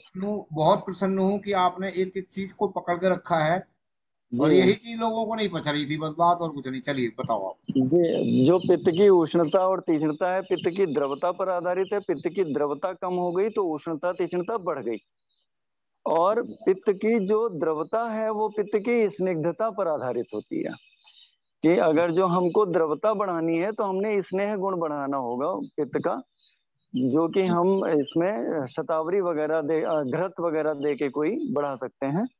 तो जहाँ पे पित्त का उष्ण और तीक्ष्ण गुण बढ़ा हो वहां पर हम अम्ल पित्त के केस में ड्रग ऑफ चॉइस रखते हैं शतावरी। और द्रवता अगर हम बढ़ा दें तो इसकी संप्राप्ति ही तोड़ देंगे, तो द्रवता बढ़ाने के लिए हम यहाँ पे घृत का इस्तेमाल कर लें। तो अगर हम इस केस में शतावर्यादि घृत का इस्तेमाल कर लें तो एक साथ सारी संप्राप्तियां तोड़ देगा ये इसकी एसिडिटी भी खत्म करेगा, ये हाथ पैर की जलन भी कम करेगा, और जितनी भी संप्राप्तियां ये शतावरी क्या कहते हैं इसकी वजह से हो रही है उष्णता तीक्ष्णता की वजह से, वो सारी ये ब्रेक डाउन करके पेशेंट के सारे सिम्टम को नॉर्मलाइज कर देगा। जहाँ पे पित्त की उष्णता और तीक्ष्णता बढ़ी हुई होती है वहां पे हम लीवर का इन्वॉल्वमेंट भी देखते हैं।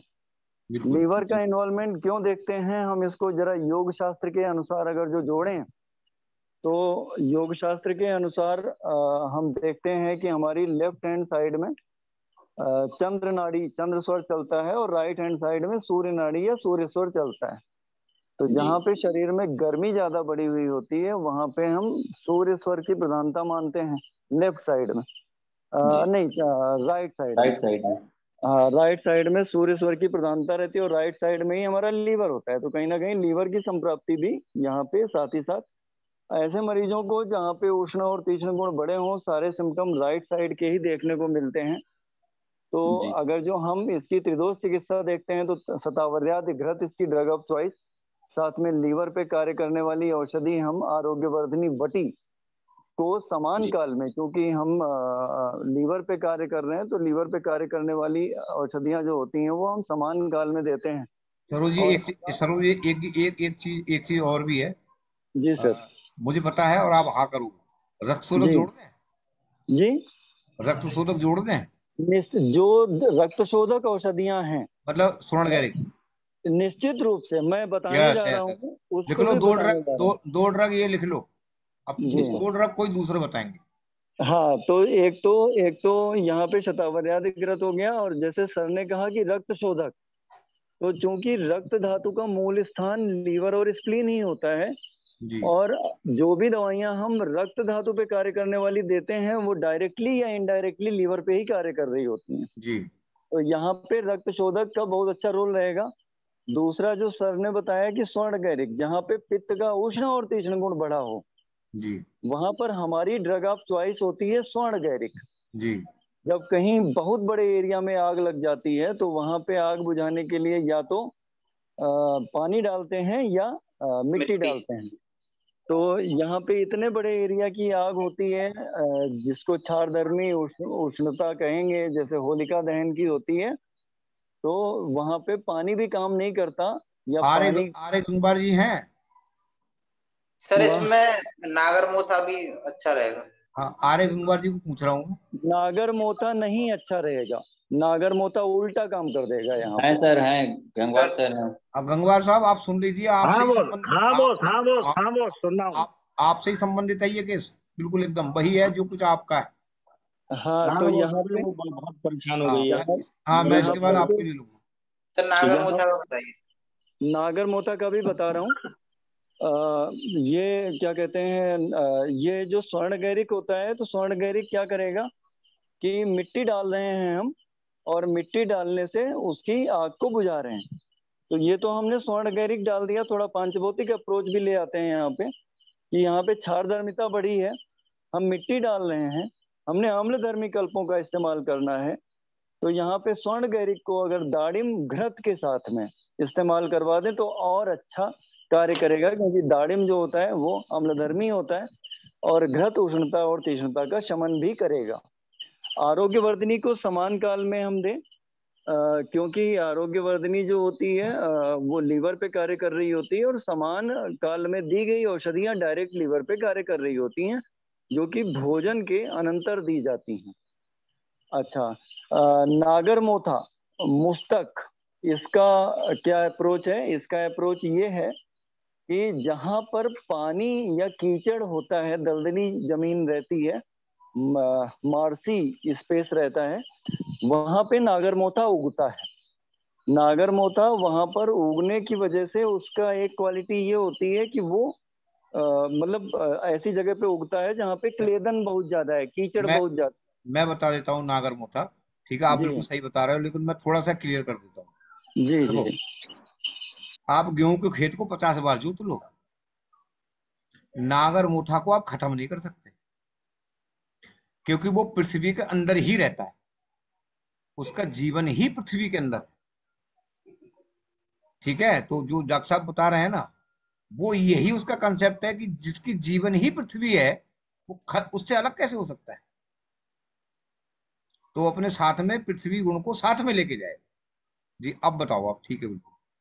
जी। तो नागरमोथा जो हुआ वो कहीं भी कीचड़ से जलीय अंश का अवशोषण कर रहा होता है, और यहाँ पर मैंने ये बताया कि यहाँ पे जलीय अंश की वैसे ही कमी है, ऑलरेडी कमी है, और अगर हमने यहाँ पे नागरमोथा दे दिया तो अब वो जलीय अंश को और शोषण अगर जो कर लेगा तो ये माउथ अल्सर वगैरह भी बढ़ाने लग जाएगा। इसलिए यहाँ पे नागरमोथा नहीं चाहिए, आमलकी नहीं चाहिए, सोंठ नहीं चाहिए, ये कुछ नहीं चाहिए। यहाँ पे केवल स्वर्ण गैरिक चाहिए। अब सर दो ड्रग आपके क्लियर हो गए। अब तीसरे ड्रग बताएं। मैं पवन जी से पूछूंगा अब। जी जी पवन जी, आप अपना रखो। अच्छा, अजय जी आप बताओ। पवन जी थोड़े पेशेंट देख रहे होंगे। अजय सिंह जी, और कोई इसमें पद्माकर बॉस आप बताओ कुछ। सर मधुयष्टि दे सकते हैं? बिल्कुल दे सकते हैं। गुरुजी नमस्कार। नमस्कार जितेंद्र जी, बताओ। मैं ठीक गुरुजी, मुझे थोड़ा, मैं अभी ज्वाइनिंग हुआ हूँ, सो मैं थोड़ा डिसीजन नहीं ले पा रहा हूँ कि किस रोग के प्रति बात चल रही है। पित्त रुक्ष हो गया है, जी। रुक्ष होकर उसका उष्ण और तीक्ष्ण रूप बढ़ गया है। दो हाँ ड्रग हाँ। उसकी पूरी संप्राप्ति वैद्य शुभम शर्मा ने और सरोज जी ने वो बता दी है। वो उसमें कुछ भी मतलब अलग नहीं है, और अलग का मतलब कुछ हो भी नहीं सकता उसमें, बस केवल चिकित्सा के ऊपर है। तो दो ड्रग बिल्कुल क्लियर क्लियर हो गए, बल्कि तीन हो गए। आप दांडिक घृत भी दे सकते हैं, शतावरी, और आपका स्वर्ण गैरिक। अब इसके साथ गुरु, आपको ऐसा लगता है कि उसका पेशेंट के लक्षण क्या है गुरुजी? रोग पेशेंट क्या बता पा रहे हैं, किस रोग के पेशेंट। प्रति वो हमारे? जी, पेशेंट बता, गौरव जी मैं बता दो बता आप। रहा हूँ। हाँ जी। एक ये है भैया हैं, वो लगभग 33 साल उम्र है उनकी, है ना। जी। और उनको क्या है कि पेट सही से साफ नहीं होता उनका, उनको कब्ज रहती है, जी जी।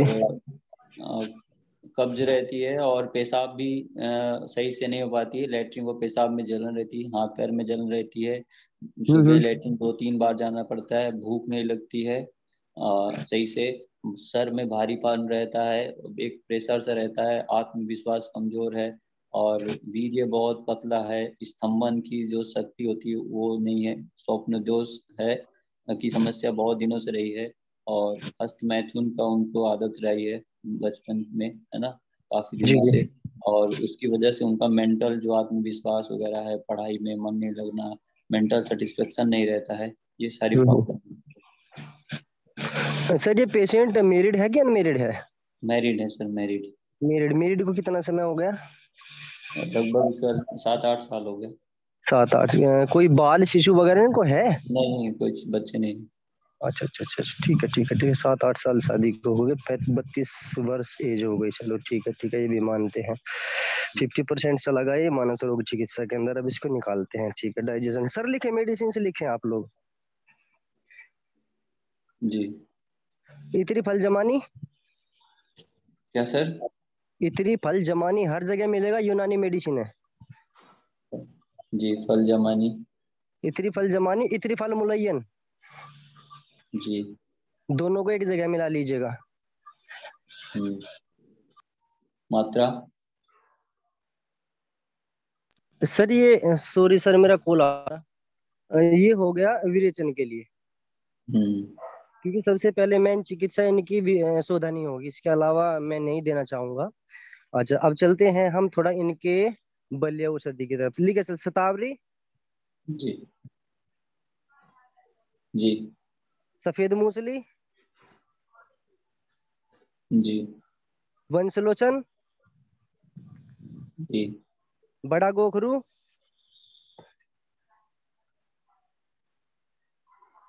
जी। विधारीकंद जी। मुक्ता सुक्ति पिष्टि जी। वंग भस्म। जी। आप इन जो औषधि बतलाई है इनकी मात्रा बराबर रखिएगा। जी। मिनिमम 15 दिन की दवाई में आप 5 ग्राम मुक्ता शक्ति जी।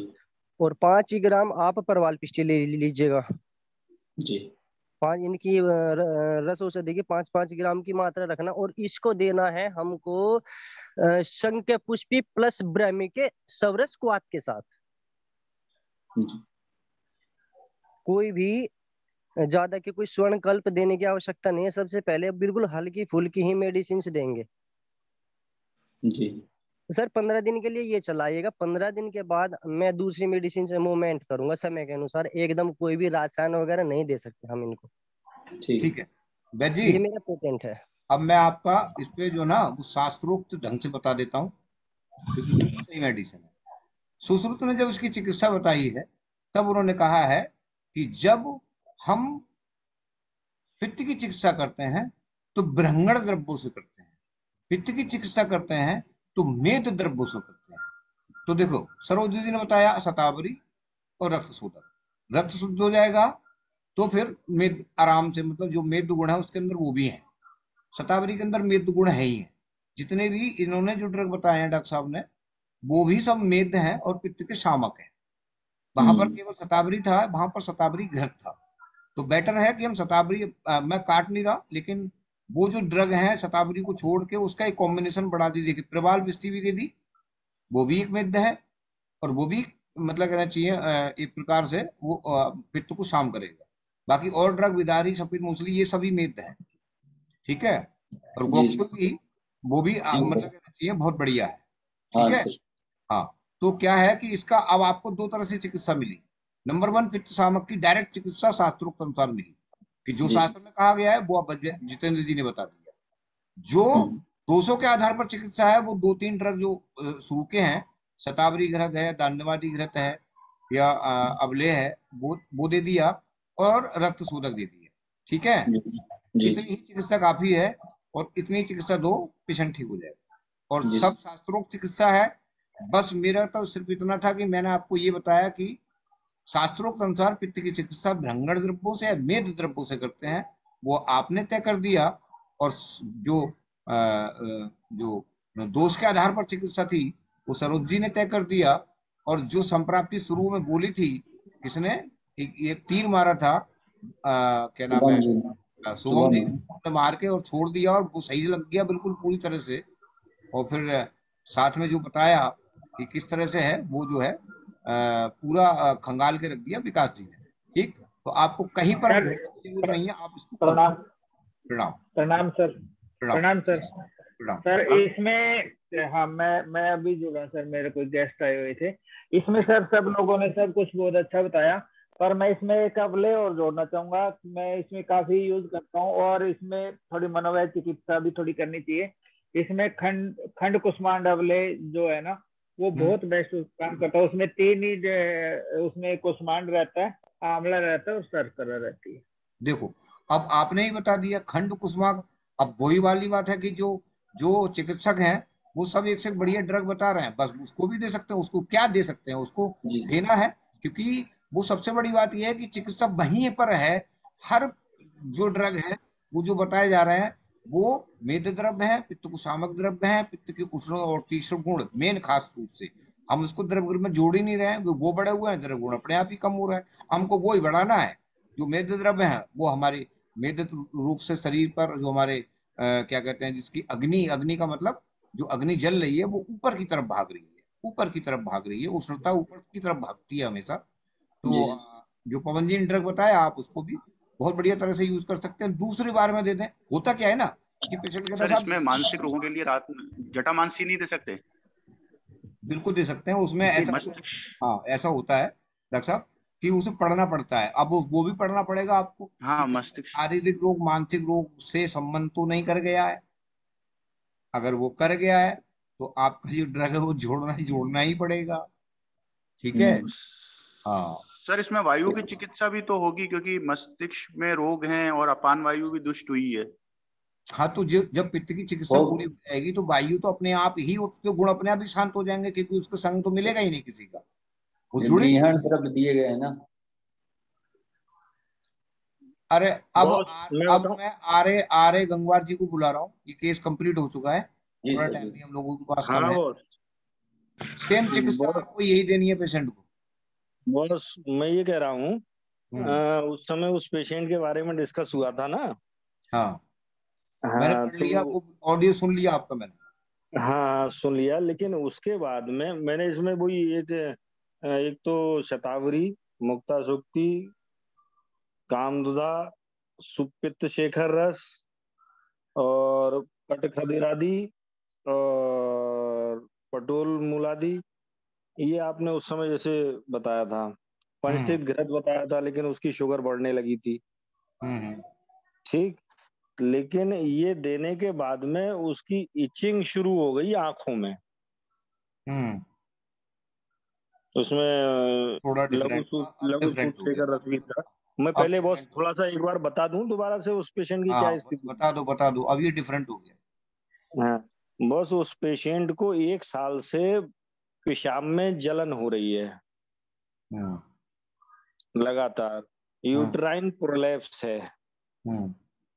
इसके लिए वो कई जगह, अभी ले लूंगा पूजा जी, कई जगह जो है ट्रीटमेंट ले चुकी है, रायपुर में भी ले चुकी है, बरेली में भी ले चुकी है, लेकिन उसे किसी भी चिकित्सा से कोई भी आराम नहीं आया। पेट में बहुत ज्यादा जलन और दर्द रहती थी, एब्डोमिनल मतलब टेंडरनेस बहुत ज्यादा थी, मोशन क्लियर नहीं रहता था। इंसुलिन लेती है वो 8-9 साल से।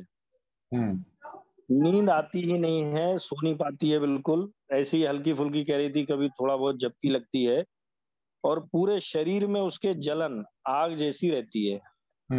केवल बर्निंग की प्रॉब्लम थी पहले, पूरे शरीर में आग जैसा रहता है, हथेली तलवे, नींद ना आना, सर में हर समय दर्द रहना, ये प्रॉब्लम्स थी।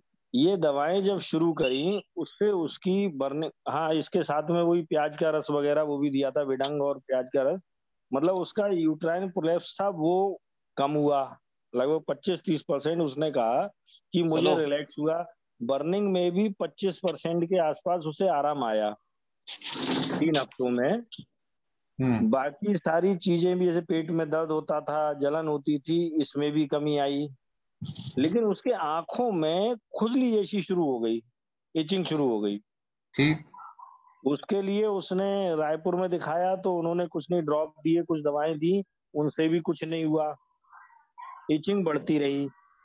अब उसकी जलन भी अभी उस आई थी तो उसके तलम और वो कराया था क्षीरबला से, तो उसके पूरे शरीर पे बहुत ज्यादा जलन और बर्निंग दोनों दोबारा से शुरू, जलन और इचिंग शुरू हो गई। फिर उसे बंद कर दिया। फिर बस आपसे बात हुई थी, आपने कहा घृत का यूज करो, तो घृत का यूज किया तो उसकी इचिंग और ज्यादा बढ़ गई शरीर में।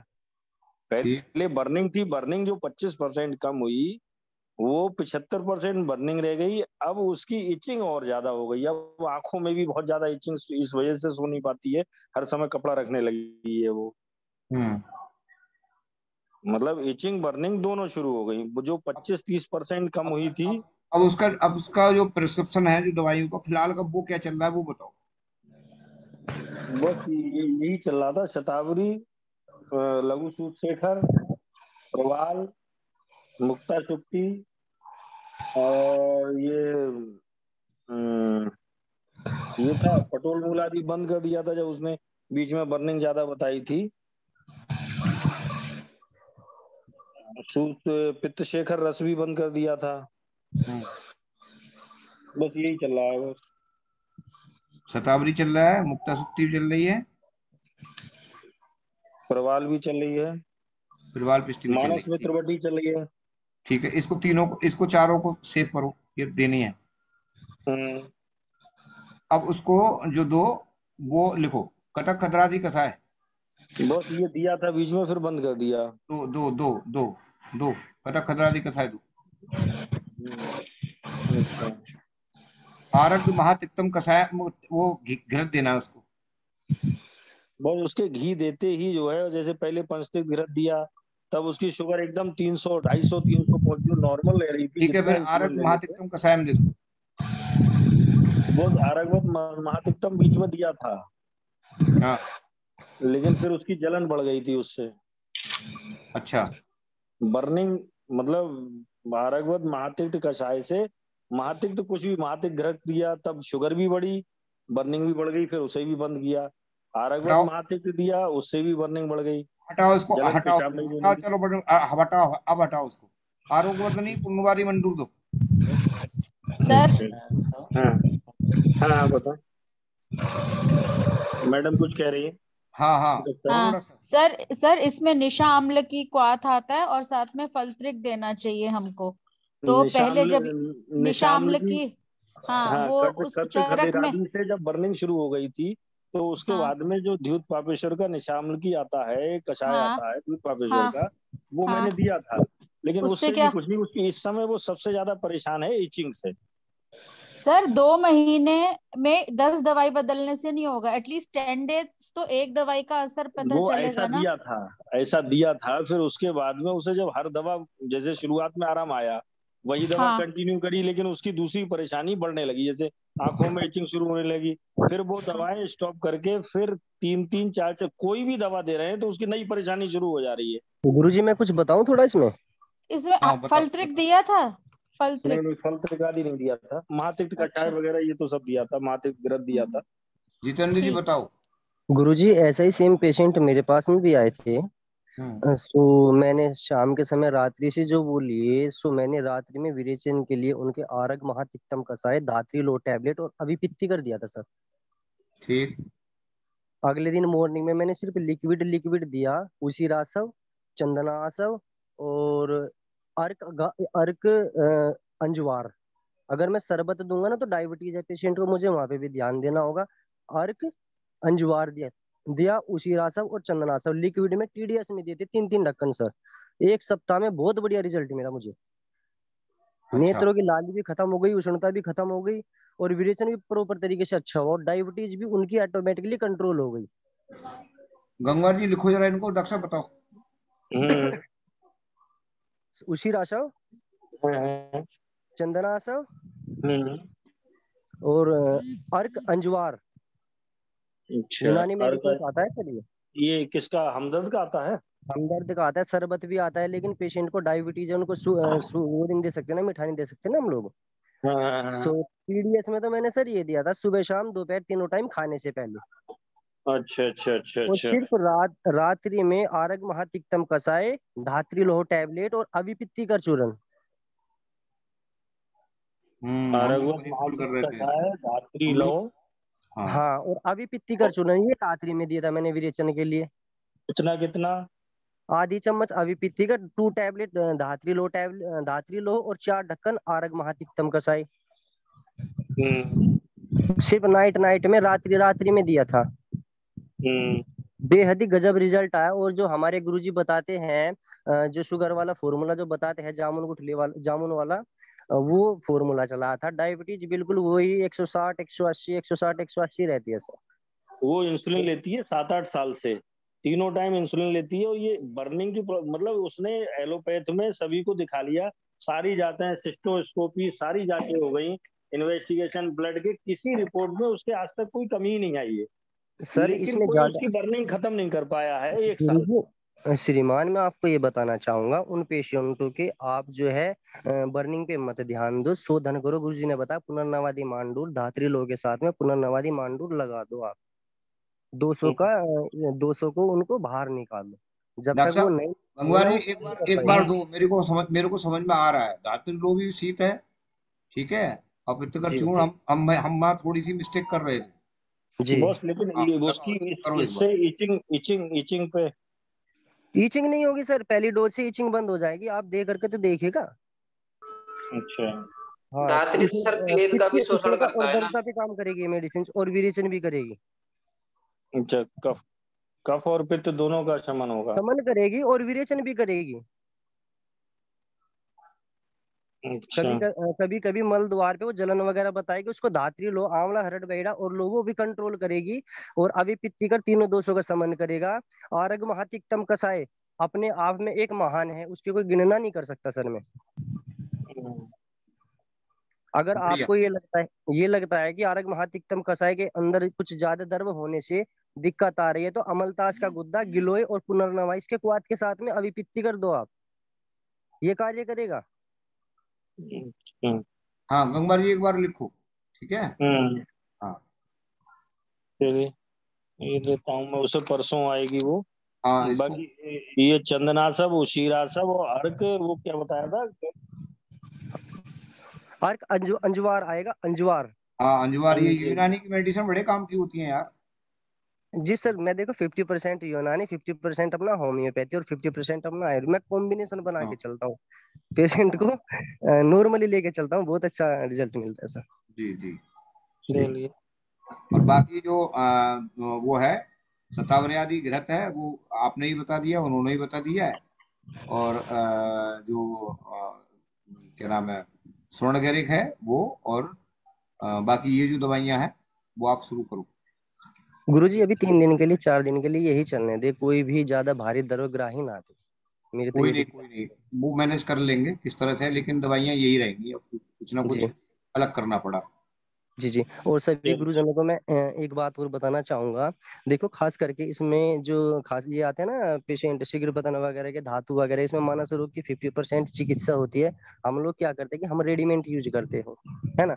सभी से मेरा निवेदन है, आप मेरा नंबर व्हाट्सएप पे लीजिएगा, मुझे तुरंत पेशेंट की पूरी डिटेल दें, रेडीमेड छोड़ दें, पूरी प्योर टोटल आयुर्वेदा में। और अगर आपका रेडीमेड 200 रुपए का है, तो मैं 50 रुपए की मेडिसिन से आपको रिजल्ट दूंगा, पैसा नहीं लूंगा, ना कि दवाई दूंगा, फॉर्मूला ओपन कर दूंगा। क्योंकि मैं जानता हूँ कि सर इसमें 60% व्यक्ति जूझ रहे हैं, और जो जगह जगह बैठे हैं ना, जर्रा ये हम ये कर देंगे वो कर देंगे, वो करते कुछ नहीं, लूट लेते हैं। हाँ सही कह रहे हो, हाँ सही कह रहे हो। मेरे पास बिल्कुल। गुरुजी, मेरे पास ऐसे भी आते हैं जिसकी सास भी आ रही, उसकी वाइफ भी, उसका ससुर भी और पिता भी, भाई छूट छुटाई हो जाएगी, थोड़ा सा कर कुछ। सो मेरा सभी से हाथ जोड़ के ये निवेदन है, मैं कोई चार्ज नहीं लूंगा, मुझे व्हाट्सएप पे लो, मैं तुरंत मेडिसिन से बताऊंगा, क्योंकि ये मेरा रोज का काम है। सर इसमें एक चीज मैं बोलना, हाँ वो ये जो पृथ्वी महाभूत होता है, इसका काम होता है धारण करना। और हमारा शीघ्र पतन वाला केस भी यही है कि पृथ्वी अपना कार्य धारण वाला नहीं कर पा रही। तो कहीं ना कहीं पृथ्वी महाभूत को बढ़ाना, यहाँ पे हम लोगों को सोचनी चाहिए कि पृथ्वी महाभूत का कहीं क्षय हो रहा है। तो जैसे ये हमारा क्षेत्र भी हो गया कि जो नाभिक क्षेत्र है वो पृथ्वी महाभूत का क्षेत्र है। तो यहाँ पर पृथ्वी महाभूत को बढ़ाने के लिए हमको जो किन रसों का प्रयोग किया जाए, तो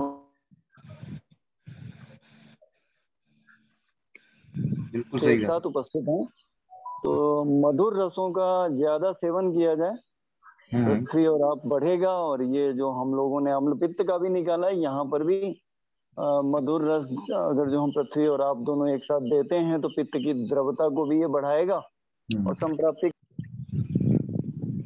तुरंत भंग होगी, तुरंत भंग हो जाएगी। बहुत बढ़िया। अब तीसरा केस ले लेते हैं थोड़ा सा। गुरप्रीत जी हो, पहले तो अपना फॉलो दे दो, ठीक हो?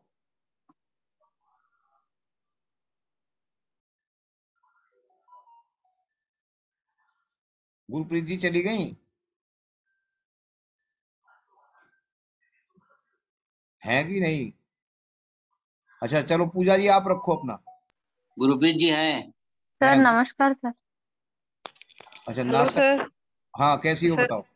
सर बढ़िया हूँ सर। काम तो इतनी परेशान हो रही थी, अरे पता नहीं क्या हो रहा है, क्या जो हो जाएगा है। सर सांस ही नहीं आ रही थी सर मेरे को परसों रात। अच्छा चलो अब ठीक हो? हाँ जी सर ठीक हूँ सर। वो लगाया था आपने जो बताया था ना, तिल तेल में नमक लगा के सर। सर उससे सारी आप ठीक रही हूँ। चलो बढ़िया, आज फिर लगा लेना उसको है। हाँ जी सर। बाकी ठीक है टेंशन सर, मत थैंक लो, यू। टेंशन हाँ है जी भी नहीं। और जी सर। हाँ थोड़ी सी एंजाइटी है, ठीक है घर में जी अच्छे से जी रहो हैं। जी। हाँ कल मेरी सर बस बात। वो सांस नहीं आ रही थी ना रात को सर, उसी वजह से एंजाइटी बढ़ गई सर मेरी। हाँ सर ऐसे तो पहले कभी नहीं हुआ कि सांस ही नहीं आ रही सर रात को। कोई नहीं, सोचो मत, ठीक है, जी बस सर। बाकी सब ठीक रहेगा। ठीक है सर। Pooja thank you. जी रखो, रखो पूजा जी। नमस्कार सर। सर एक मेल पेशेंट 47 ईयर्स डायबिटिक की हिस्ट्री है सर, 8 साल से। उसको अचानक से यूरिन में जलन करके बताया था। किसी डॉक्टर के पास गया तो फिर उन्होंने एक एंटीबायोटिक चलाया, ऑगमेंटिन वगैरह चलाया सर। उसके बाद में 3 दिन में उसको आराम गिर गया। और उसके बाद वो एक्चुअली सर मेरे पास आया कि स्कोटल स्वेलिंग करके।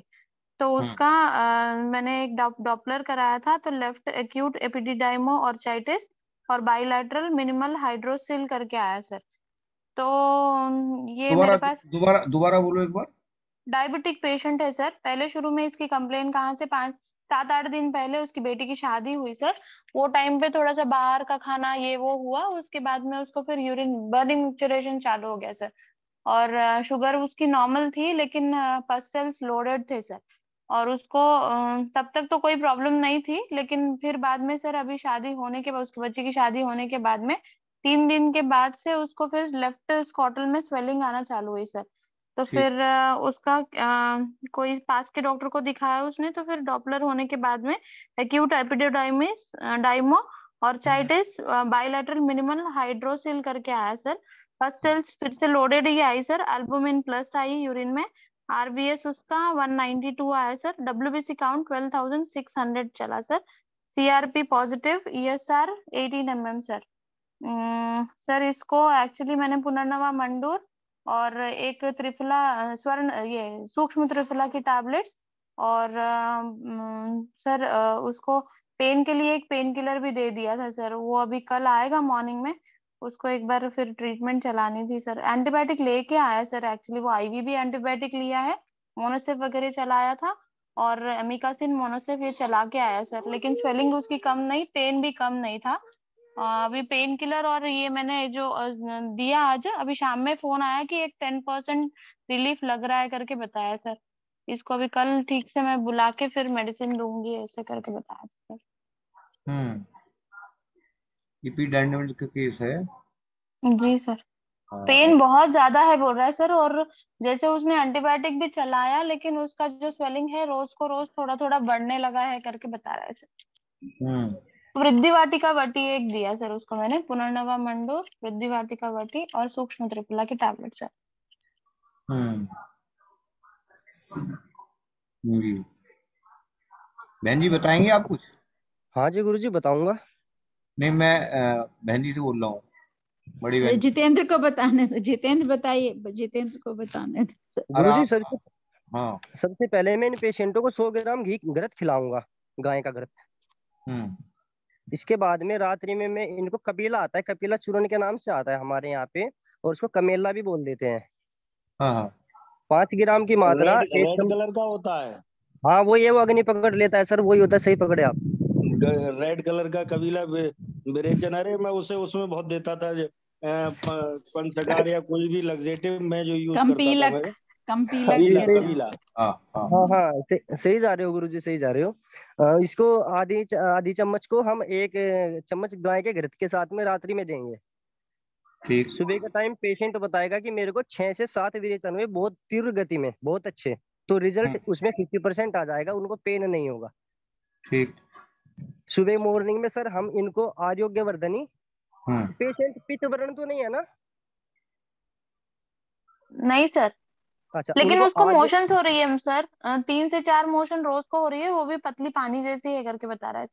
नहीं मैम, वो मोशन कार्य नहीं करेगा ना, घृत खिला करके जो मोशन होगा वो कार्य करेगा, क्योंकि वो वायु का जी समन करेगा और विरेचन करेगा। क्योंकि उनका विरेचन हो रहा है लेकिन वायु तो संबंध नहीं है ना, वो उष्णता के कारण बार बार मल को बाहर निकाल रही है, पचने नहीं दे, वो म्यूकस के अंदर उष्णता पैदा हुई है ना, वो घृत समन करेगा ना। सबसे फर्स्ट टाइम वहां पे काम करना होगा ना हमको तो। जी जी, सबसे पहले उनको घृत खिलाएं, रात्रि में कपि कच्ची चूर्ण से आप उनको विरेचन कराएं, सुबह मॉर्निंग में आरोग्य वर्धनी, काचनार गुगल, वृद्धवाटिका वटी, पुनर्नवादि मांडूर, अर्क पुनर्नवा और अर्क गोखरु कुआत के साथ चलाएं। अर्क गोखरु गोखरू, ठीक। और अर्क पुनर्नवा के साथ चलाए। अगर पेशेंट बताता है मेरे को बैक पेन वगैरह है कुछ, यानी कि थोड़ा कमर में दर्द वगैरह बताता है, तो उसके अंदर अर्क काचनी और लगा दें। ठीक। क्योंकि जैसे बताया ना उन्होंने 2-3 दिन से विरेचन हो रहा है, तो जाहिर सी बात है सर उनकी स्पाइन में दर्द होना चालू हो गया होगा और थोड़ा किडनी पे भी इफेक्ट पड़ेगा। देखो पानी ज्यादा जा रहा है तो इफेक्ट तो पड़ेगा। तो उसको अर्क पुनर्नवा, अर्क गोखरू और अर्क कासनी के साथ में आरोग्य वर्धनी, पुनर्नवादि मांडूर, वृद्धवाटिका वटी और गोक्षुरादि गुगली, सिर्फ ये मेडिसिन से चलाए। ठीक। खाने में उनको जितना भी घृतपान कराया जाए उतना कराओ, साबूदाने की खीर दलिया वगैरह खिलवाओ, रोटी बंद करा दो, लवण बंद करा दो, मीठा बंद करा दो उनका। ठीक है। पेशेंट को बोलो कि रात्रि में हमारे एक ढाक के फूल आते हैं, केसों के फूल आते हैं सर। हाँ बिल्कुल, बहुत बढ़िया, सही पकड़े बिल्कुल एकदम। हाँ, उनको थोड़ा पानी में उबाल करके रात्रि में उनकी झड़ाई करे और वो ही फूल प्रोस्टेट पे लगवा करके लंगोट खिंचवा दे। अच्छा एक बार बताओ पूजा जी, ये सब मिल जाएगा वहाँ?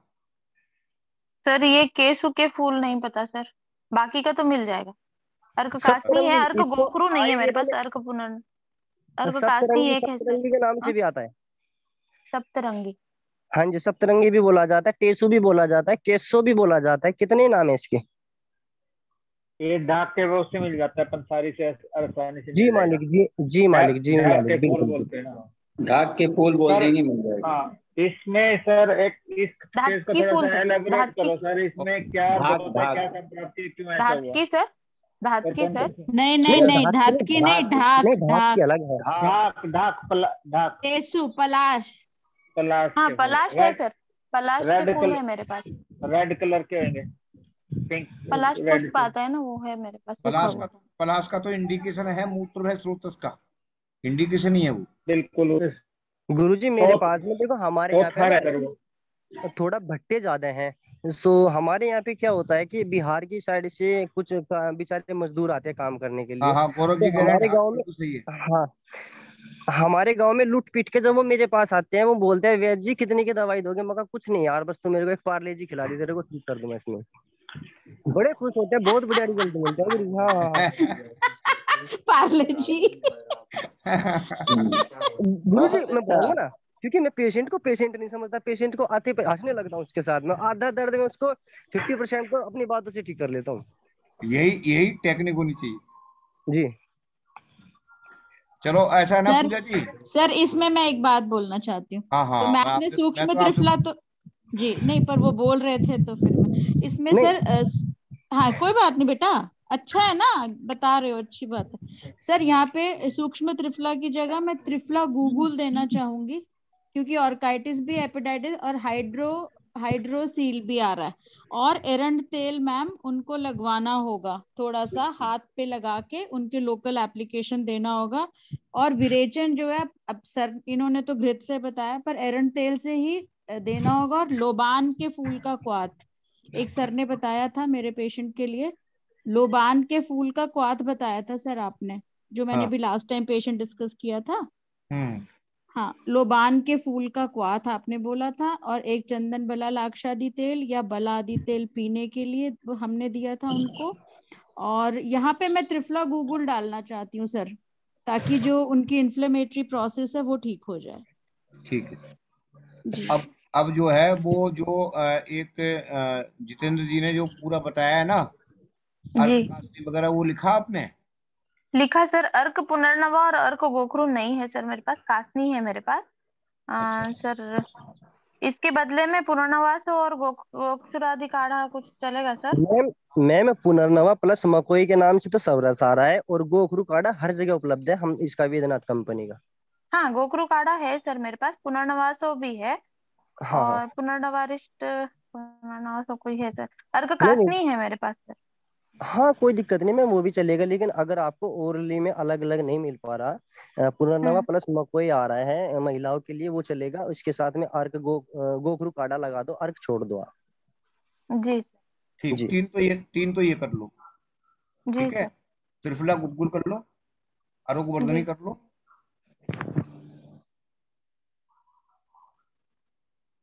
और पीने के लिए क्या बताया था बहन जी? चंदन लाक्षादी तेल। तेल, हाँ, चंदन बला लाक्षादी तेल 1 चम्मच एक ही बार में देना है, और लोबान के फूल के क्वाथ में डाल के। ठीक है, ये हाँ ठीक है। लोबान का फूल मिल जाएगा सर?